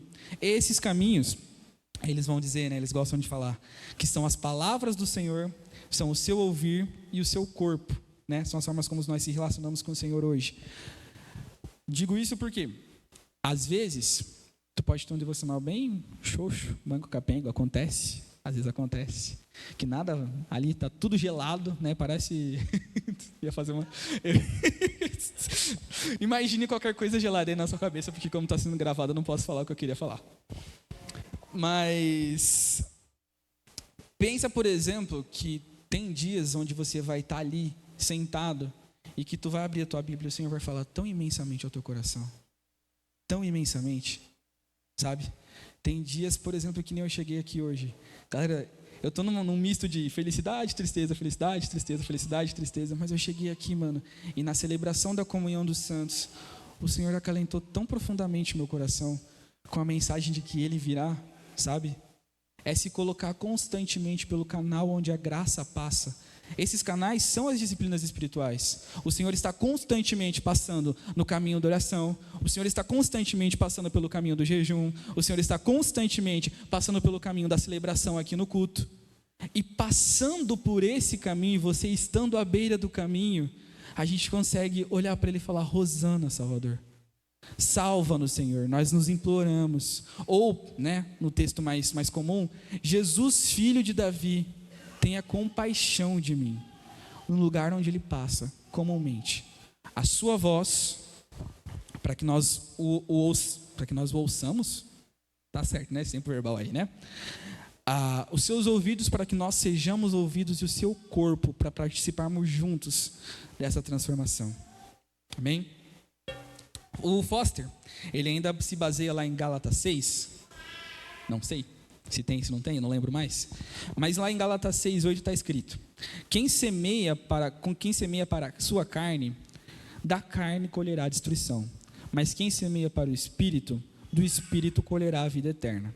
E aí nessa figura, o Foster ele expande esse entendimento, dizendo: o agricultor que lhe planta uma semente, né, para você conseguir entender qual que é a relação entre graça, que nós não fizemos nada para merecer, e as disciplinas espirituais, porque a gente corre o risco aqui de novo de você achar que tu está pagando Deus por alguma coisa, ou que por muito fazer jejum que o Senhor vai te libertar de alguma coisa, né? Não estou dizendo isso de novo.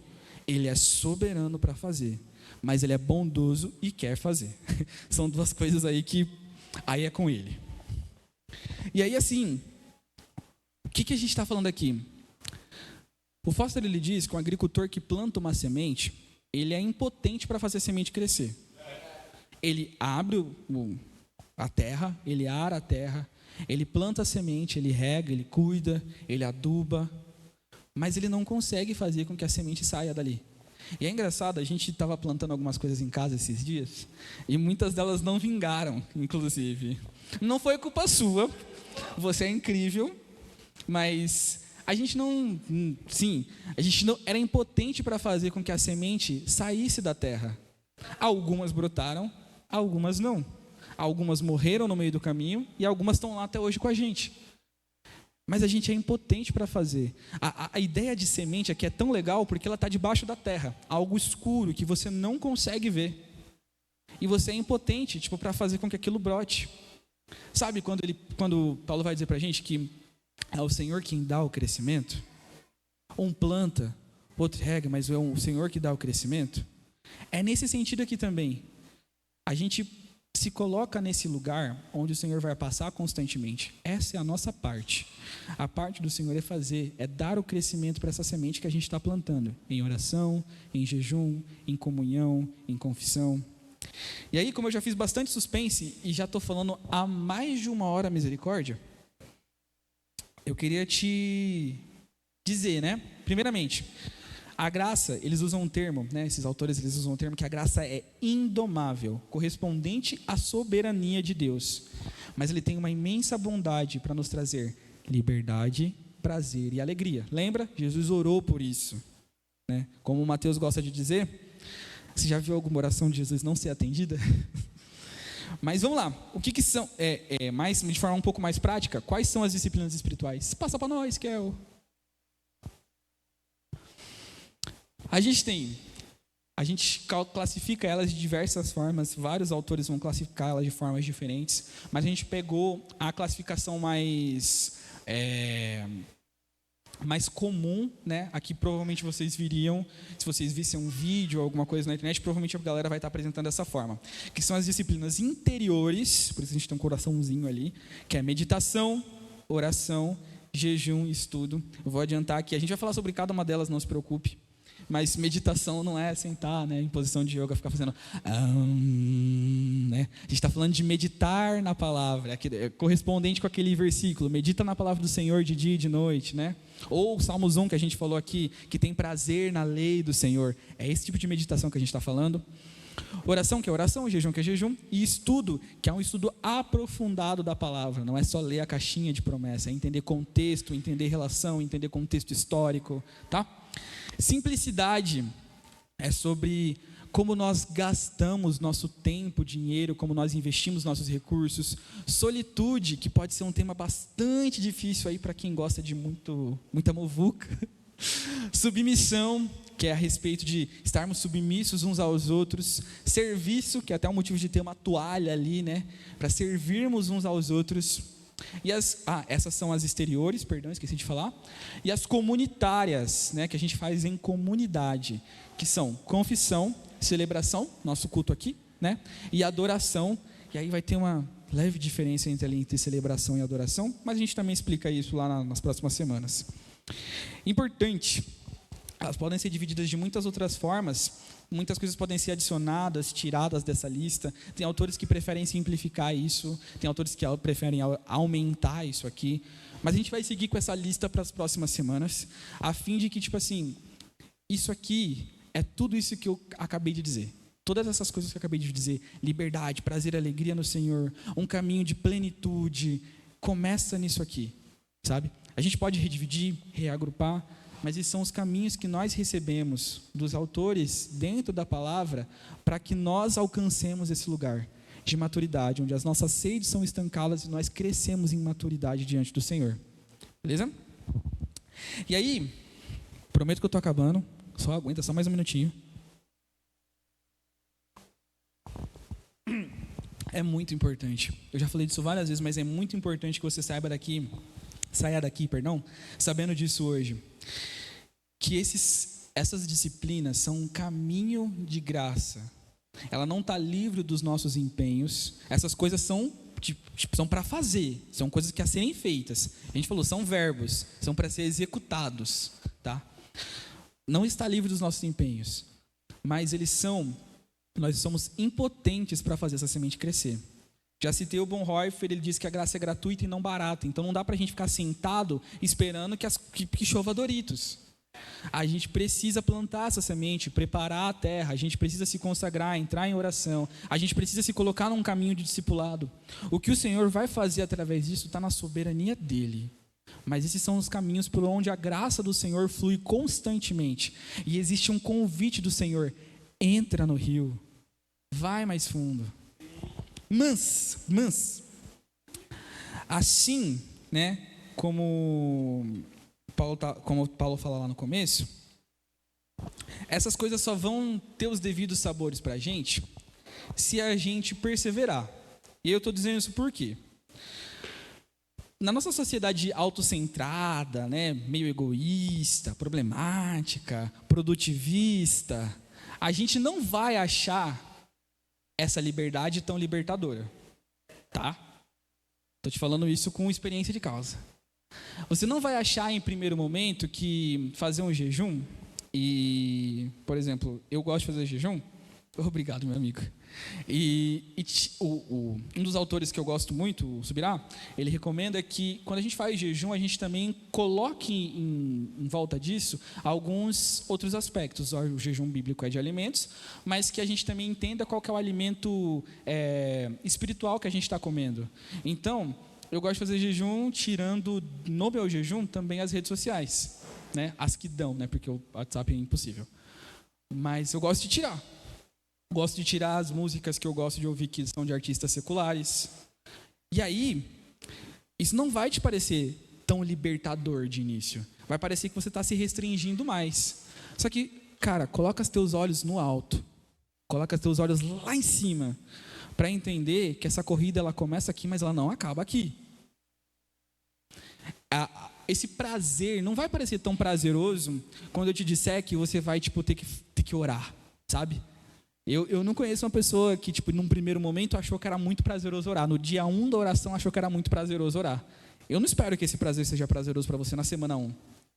E também não espero que você fique muito alegre quando eu te disser que para fazer uma meditação, tu vai ter que abdicar, tipo, pra gente que está com o cérebro muito acostumado em vídeos curtos, em coisas rápidas, coisas muito instantâneas, vai ser terrível você tirar um tempo de meditação e ficar em silêncio. Vai ser terrível, vai ser completamente avassalador para a sua vida. Então, tipo assim, eu queria te dizer, por isso que eu disse tudo isso lá no começo. Podia ter te dito isso aqui antes, mas eu tive que dizer todas essas coisas lá no começo para te dizer, esse é um caminho de liberdade, mas essa liberdade não vai te parecer tão de libertadora no primeiro momento, nem esse prazer tão prazeroso, nem essa felicidade tão feliz assim. É os contrários do evangelho, lembra? Felizes são os que choram. Até que os seus prazeres sejam mudados porque a sua identidade está mudando, sabe? Quando a criança para de querer comer a bolacha e ela começa a gostar de comer o arroz, o feijão, o brócolis, sabe? Sabe quando a criança começa a mudar esse paladar? É para esse lugar que a gente está caminhando, mas é muito improvável que tu goste disso no primeiro momento. E aí, lá em João 7 também, em João 7, a gente vai falar sobre um rio de águas vivas que começa a brotar de dentro do seu interior. Uma identidade que é mudada. A gente começa a conhecer qual que é a boa, perfeita e agradável vontade de Deus. Sabe? Através desse caminho. Mas é necessário, por isso que elas chamam disciplinas, porque é necessário permanecer. O Bibo, se vocês conhecem o Rodrigo Bibo, ele tem um livro chamado Doutrina e Devoção. Nesse livro eu não consegui encontrar a página, mas ele tem uma frase que eu não sei se é ele ou se é o Baso que fala, o Ângelo Baso, que fala que a disciplina precede a devoção. Então, assim, estar disciplinado em estar num lugar aonde essa graça passa todo dia, tipo assim, meus primeiros devocionais eles eram tão chatos, gente. Pensa num devocional chato.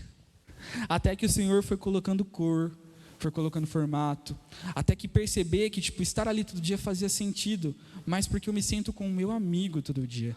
E às vezes eu não tenho nada para falar, gente. Sinceramente, tem dias que eu sento lá e fico, que eu estou morrendo de sono, mas eu estou aqui com o meu amigo Espírito Santo.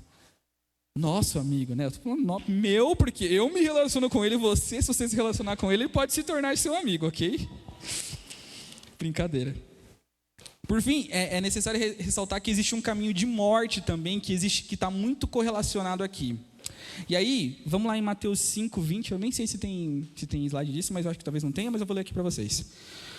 Pois eu lhes digo que se a justiça de vocês não for muito maior do que a dos fariseus e dos mestres da lei, de modo nenhum vocês entrarão no reino dos céus. E aí, essa frase deixa bastante claro. Suspense. Essa frase deixa bastante claro que Jesus não desprezava a justiça dos fariseus. Ele está dizendo, se a sua justiça não for muito maior que... Ele não está desprezando os atos de justiça que eles fazem. Quando a gente está falando de justiça aqui, eles tinham realmente o hábito de praticar doação de esmolas, eles tinham realmente o hábito de fazer jejuns, de fazer orações, eles tinham realmente esses hábitos de piedade, né? Que são colocados aqui no texto como piedade. Mas se os nossos atos de justiça não forem muito maiores do que os deles, e por que maiores do que os deles? Primeiramente porque tu tem o Espírito Santo agora, né? O capacitador para toda boa obra. Então, eles já deveriam ser maior por naturalidade. Mas também, a gente pode entender isso aqui, que acontece algumas coisas quando a gente entra nessa questão de disciplina, que é uma consciência de que nós somos transformados internamente. Então, de novo, estou falando do Espírito Santo, que te capacita para toda boa obra, que muda o teu interior, que muda as tuas afeições, que muda o teu paladar para comer comida sólida. Então, se a sua justiça não for muito maior do que as pessoas que estão praticando justiça só por força de vontade, tem alguma coisa errada. E não sou eu que estou dizendo, Jesus que está dizendo. E aí, o Foster ele comenta que nesse processo podem nascer 2 venenos, né, no processo de praticar as disciplinas espirituais. O primeiro é o medo, né? Porque a gente... Desculpa, me perdi. Diminui. O primeiro é o orgulho, porque a gente começa a imaginar que ao praticar as disciplinas espirituais a gente se tornou o tipo certo de pessoa agora. Porque eu não sou pecador como a Belinha. Imagina, eu sou tão incrível, cara. Você é louco. Santificado eu. Santificado seja eu nas alturas. Venha a nós o meu reino. Seja feita a minha vontade.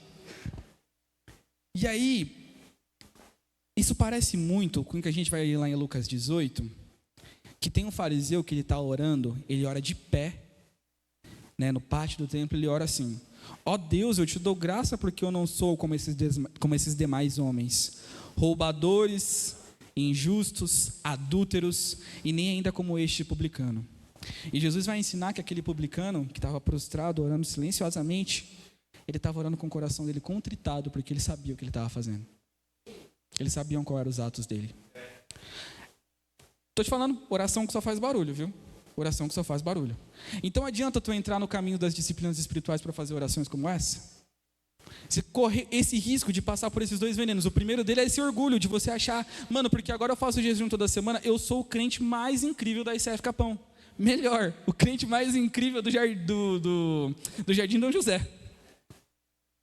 Deixando de considerar que é graça.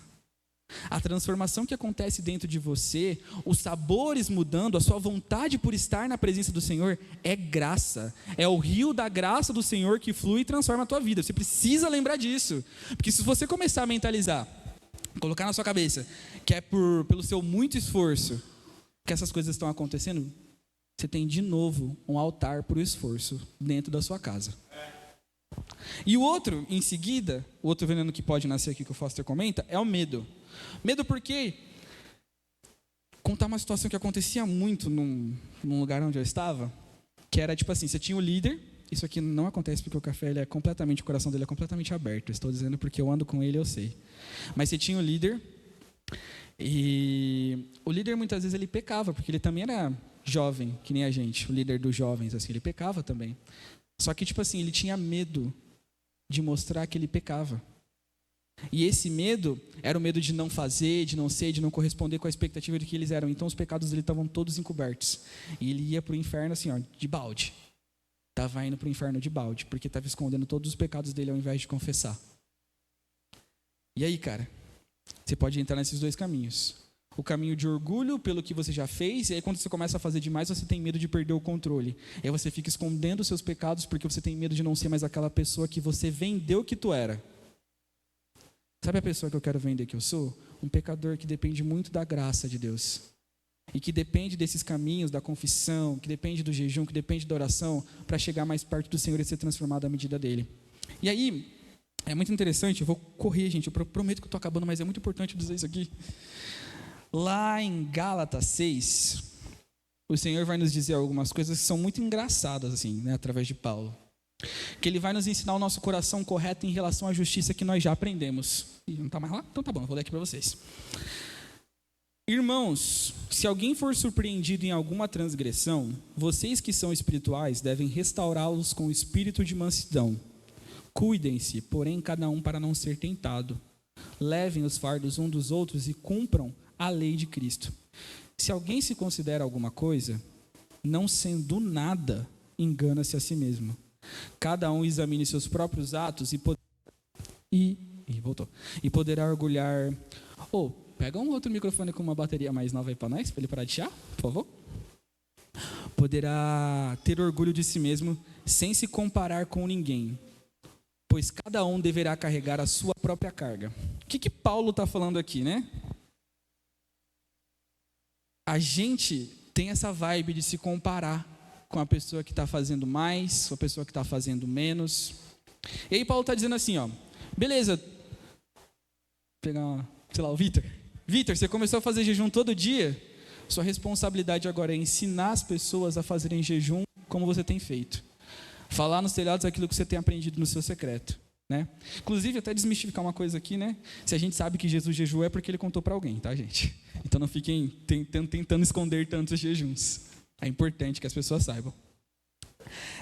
Mas aqui também, o Paulo fala que cada um deve examinar seus próprios atos e terá orgulho de si mesmo e não se comparar com ninguém. E aí, para fechar, eu prometo que eu estou acabando. Eu tenho um amigo, né, um colega de trabalho, que ele faz corrida de rua, né? Não é crossfit, é corrida de rua. E ele contou uma vez para mim, falando sobre uma corrida que ele tinha ido, um campeonato que ele tinha ido e tal, que ele teve que fazer o maior esforço possível, assim.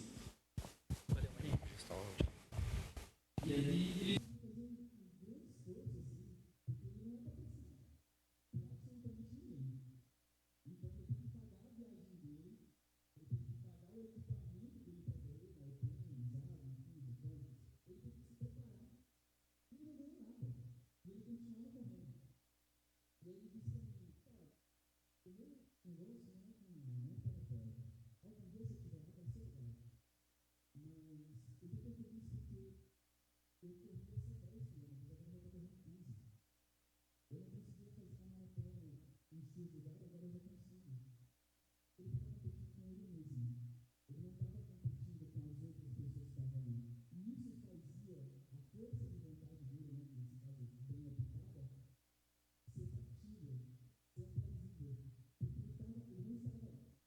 Paulo diz aqui, como Paulo diz aqui, ele não estava se comparando com ninguém. Ele estava carregando a própria carga dele. E essa própria carga dele fazia com que ele fosse mais longe. Galera, ao começar a praticar essas coisas que a gente vai falar aqui nos próximos, se eu não me engano, 8 finais de semana, a gente precisa ter na nossa mente que se nós aprendermos alguma coisa, é para ensinar. E que a gente não deve se comparar nem com aquele que faz menos, nem com aquele que faz mais. Porque se é graça, não é de nós, não é nosso. A gente precisa sim, a gente já leu aqui, a gente precisa sim fazer os nossos esforços, arar a terra para que a semente cresça, mas a semente quem vai dar o crescimento é o Senhor. E aí, o Bob Sorge, né, ele tem um livro que o Vitor odeia, que é o Segredos do Lugar Secreto, e ele diz nesse livro que o Senhor não fica chateado conosco quando a gente deixa de ir para o lugar secreto, mas ele fica chateado por nós quando nós deixamos de ir ao lugar secreto. De novo, o Senhor está satisfeito no sacrifício de Cristo. Mas é uma treta, assim, não existe um caminho certo, um caminho fácil, para começar, porque as disciplinas espirituais, elas são simples, mas elas não são fáceis, porque ela questiona tudo aquilo que tem dentro de nós. Ela vai questionar a tua fome, ela vai questionar o seu tempo livre, ela vai questionar a leitura, que para nós, né, pelo menos na média brasileira, é muito ruim. Ela vai questionar a confissão, que muitas vezes a gente não gosta de se expor. Para mim, por exemplo, é muito difícil estar relacionado, porque eu sou uma pessoa muito mais da solitude. E para quem é da comunhão, vai ser muito difícil ficar sozinho.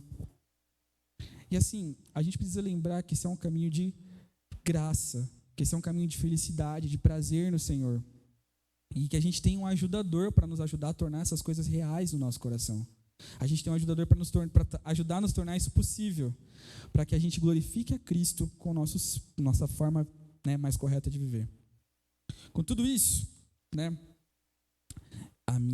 geralmente eu costumo orar, Senhor, que eu não seja um empecilho para aquilo que você quer fazer, né? E aí a ideia é compreender aqui, o Foster, o autor, né, americano, e o Subirá, brasileirinho aqui do nosso tempo, eles concordam em dizer uma coisa. Você pode sentir muita culpa agora a partir dessa ministração a respeito de coisas que você pensa não estar fazendo, tal. Você viu uma lista ali de coisas que talvez você deva fazer, mas eles concordam, né, em tempos diferentes, os livros são escritos em momentos diferentes, que existe um problema cultural, né? São autores de países diferentes que estão citando um problema cultural que é comum ao evangelho, né, comum à igreja, perdão, que é uma questão de cultura, né? É muito difícil você saber hoje como jejuar, porque a gente parou há muito tempo de falar sobre isso de uma forma prática. né? A gente até fez um exercício no ano passado de dar algumas instruções práticas, mas a gente parou de falar sobre isso recorrentemente como igreja.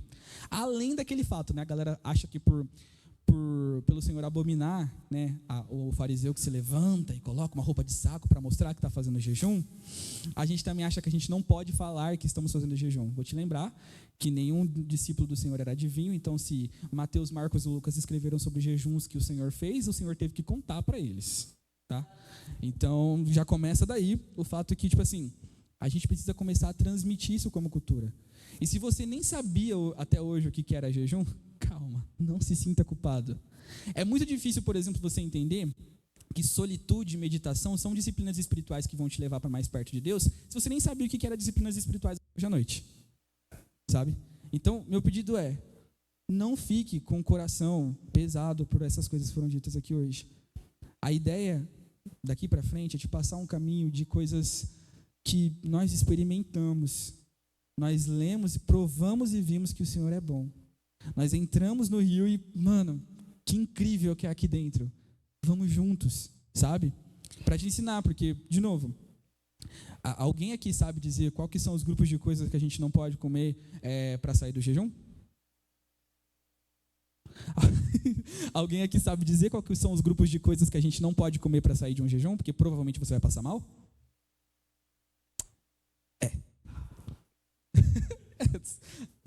Alguém sabe, talvez esses saibam, né? Eu espero que saibam. Quais são os 3 tipos de jejum bíblicos possíveis? 3 tipos bíblicos de jejum? Não? Tá. Entende? É um problema cultural, a gente não sabe como fazer. E a ideia é que a gente comece a saber, que a gente se aprofunde naquilo que o Senhor já derramou sobre os nossos corações. A gente não pode colocar isso como um peso nos nossos corações. Eu preciso que vocês saiam daqui hoje lembrando que isso é um privilégio no Senhor. É um caminho de graça que Ele abriu através do véu rasgado. E que é um lugar para a gente se desfrutar de prazer no Senhor. Mas que são coisas práticas. E por serem coisas práticas, tem um como fazer, um quando não fazer. E aí, eu vou ler, porque é melhor do que a minha cabeça. Como uma conclusão, eu gostaria que você lembrasse, as disciplinas espirituais são a forma que vivemos valorizando devidamente o sacrifício de Cristo. Vou voltar com você lá na história que a gente contou no começo. Não é se perceber dentro da casa do Pai, perceber que o Pai e o seu irmão mais velho estavam de comum acordo quando ele se entregou no seu lugar, para que você possa continuar se relacionando com o seu Pai. O véu rasgado representa esse lugar. Queria te lembrar também que não adianta você imaginar, eu sou tão pecador, eu não posso começar a fazer essas coisas. Essas coisas são o único caminho para vencer o pecado. Não tem como vencer o pecado sem confissão. Não tem como vencer o pecado sem palavra. Não tem como vencer as tentações, sem palavra de Deus. Não tem, tá? E aí, ao praticar as disciplinas espirituais, entramos pelo Santo dos Santos, no véu rasgado, descobrimos os tesouros de Deus. Isso é graça. Não vem de nós, nós não podemos controlar, mesmo que vivêssemos em jejum e oração o tempo todo. Nós apenas aramos a terra e esperamos silenciosamente pelo prover de Deus. Se é graça e não é mérito, não importa o quão proeminente eu sou numa disciplina, se isso não fluir de dentro de mim como um rio de águas vivas. Não adianta que eu seja muito bom, por exemplo, em oração, e isso só saia de dentro de mim como, eu oro muito mais que todos vocês. Para que serve? Tem que sair de dentro de mim como um rio de águas vivas. E por fim, o que está diante de nós hoje, meus amigos, é uma porta aberta. É um convite e é para hoje. Não é como eu pensava, por exemplo, quando eu conheci o Enéas, que ele era um gigante espiritual. Mas é para hoje, é para mim, é para você. É o convite que o Senhor fez no tempo presente, para que todos possamos crescer e se tornar maduros na estatura do homem perfeito, que é Cristo. Ser transformados à medida do homem Cristo. É sobre isso que a gente vai falar nos próximos... Tudo isso, né? Uma introdução. 2 horas falando para fazer uma introdução. Disse nada com nada, cara. Mas tudo isso é para incendiar o coração de vocês, gente, de verdade, a um nível mais profundo no Senhor. Tem um lugar, galera, para onde... Não é um lugar para onde a gente pode ir. É um lugar para onde a gente deve ir. A imagem de Paulo falando aos Hebreus, sobre maturidade, reflete, não é um lugar opcional. Se tu quer continuar aqui, se tu quer continuar o evangelho, esse é um lugar obrigatório para nós estarmos. Um cristão que não se relaciona com o próprio Deus, eu nem sei se faz sentido, sinceramente. E essa relação se dá através dessas coisas. Amém? Com a sua voz, né, através da sua palavra, com os seus ouvidos através da oração e com o seu corpo através da comunhão, da confissão, daquilo que é comunitário. Isso é se relacionar com o Senhor. A minha vontade, gente, aqui, muitas vezes, a gente ouve ministrações aqui no domingo, e elas são completamente maluquinhas, né? Fala, você precisa, você deve. Tá, mas eu devo o quê? Como é que eu faço isso? O meu desejo é que, de verdade, que a gente dê uma cama para o evangelho, que a gente dê um colchão, sabe? O Douglas, do Dizescope, ele diz que essas coisas que a gente faz, muitas vezes são um evangelho, que são uma cama sem colchão. E tu se lança nela e, de repente, tu cai no chão direto, porque não tem nada ali no meio. A nossa intenção é dar sentido para essas coisas. Como que tu deve orar? Como que tu deve jejuar? Como é que a gente faz confissão? O que é uma celebração? Sabe? Responder essas perguntas e se colocar num lugar mais profundo no Senhor. Esse é o meu desejo. Esse eu espero estar comunicando aqui aquilo que é o desejo de Deus para nós. Amém? Eu tenho quase certeza que é. Vamos orar, galera? Acabei. Que sofrimento, né?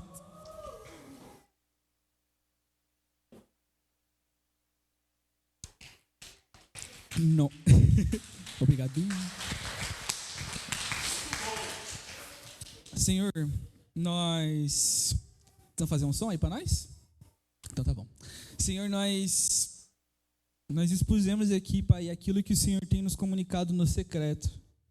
Eu coloquei aqui pelos meus amigos aquilo com o qual eu tenho escutado o Senhor falar comigo, os caminhos pelo qual eu tenho conhecido tão mais o Senhor, e pelos caminhos pelos quais eu tenho sido liberto do meu mal fazer, do meu pecar. Um caminho onde eu tenho conhecido muito melhor o Senhor. Eu não te conheço mais de ouvir falar, mas eu conheço agora o Senhor de andar contigo, Pai.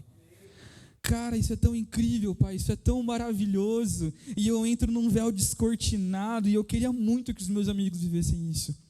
Oh, como eu quero que os meus amigos saiam dessas próximas semanas sabendo o que eles devem fazer, sem serem enganados por vozes na internet de pessoas que às vezes querem vender um curso, que às vezes querem vender um livro, mas completamente descortinados na Tua face, Pai. Nós queremos subir o monte da presença do Senhor, nós queremos subir para esse lugar, Pai.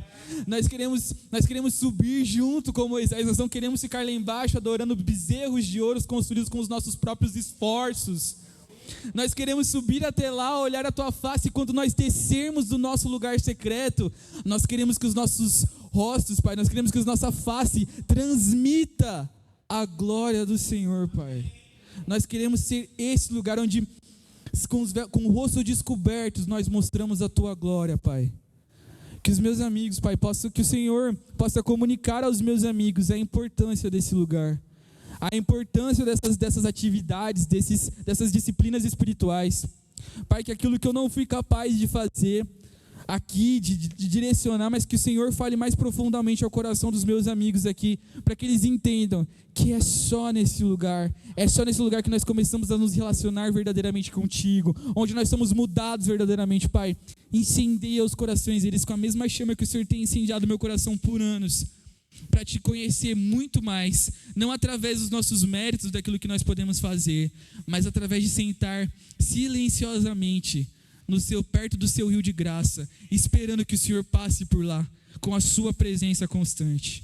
Pai, nós te agradecemos por esse tempo, nós te agradecemos por essa noite.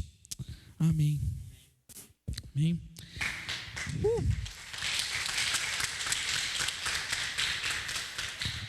Aê! Eu queria só comentar uma coisa com vocês. Essa série, ela vai ter 8 semanas. E aí nas próximas semanas a gente... Vida, pega os botões da minha mochila ali, que tá em cima da caixa. A gente vai ter algumas coisas que a gente preparou para essa série. Uma delas vocês já viram aqui, que são os adesivos, para vocês colarem nas coisas e se lembrarem que essa série está acontecendo. Eu espero que toda vez que você olha para o fundo do seu celular, se lembre que a série está acontecendo. E a gente também vai ter uma estratégia de jogo aqui, né? De novo, lembrem-se, vocês não estão competindo um contra o outro, vocês estão competindo só com vocês mesmos. E a gente vai ter nas próximas semanas, então, por exemplo, a gente vai falar de jejum. A gente tem um botãozinho para quem conseguir cumprir o desafio do jejum. Obrigado quem acendeu a luz aí. A gente vai ter um botãozinho para quem conseguiu cumprir o desafio do jejum. Então a gente vai fazer um desafio, a gente vai passar, por exemplo, é uma pizza com proibido, tá? Melhor passar para as pessoas verem, né? A gente tem o da comunhão, a gente tem de oração, a gente tem de leitura. Cada uma das semanas, quando a gente falar sobre algum tema, a gente vai propor durante aquela semana um desafio. E aí quem conseguir cumprir esse desafio, leva também os botãozinhos também para vocês poderem personalizar coisas e terem, enfim, terem esse asset aí para vocês. Beleza? Fiquem atentos, se vocês perderem alguma coisa. Eu sei que 8 finais de semana é muito tempo. A gente também está gravando para disponibilizar durante a semana. Mas venham para o culto, né? Porque faz parte das disciplinas espirituais, a comunhão aqui entre nós. Então, tudo isso para que a gente possa crescer muito mais como família, apoiando uns aos outros e também tendo um tempo de comunhão agradável, beleza? É isso, deixa eu devolver o microfone. Thank you.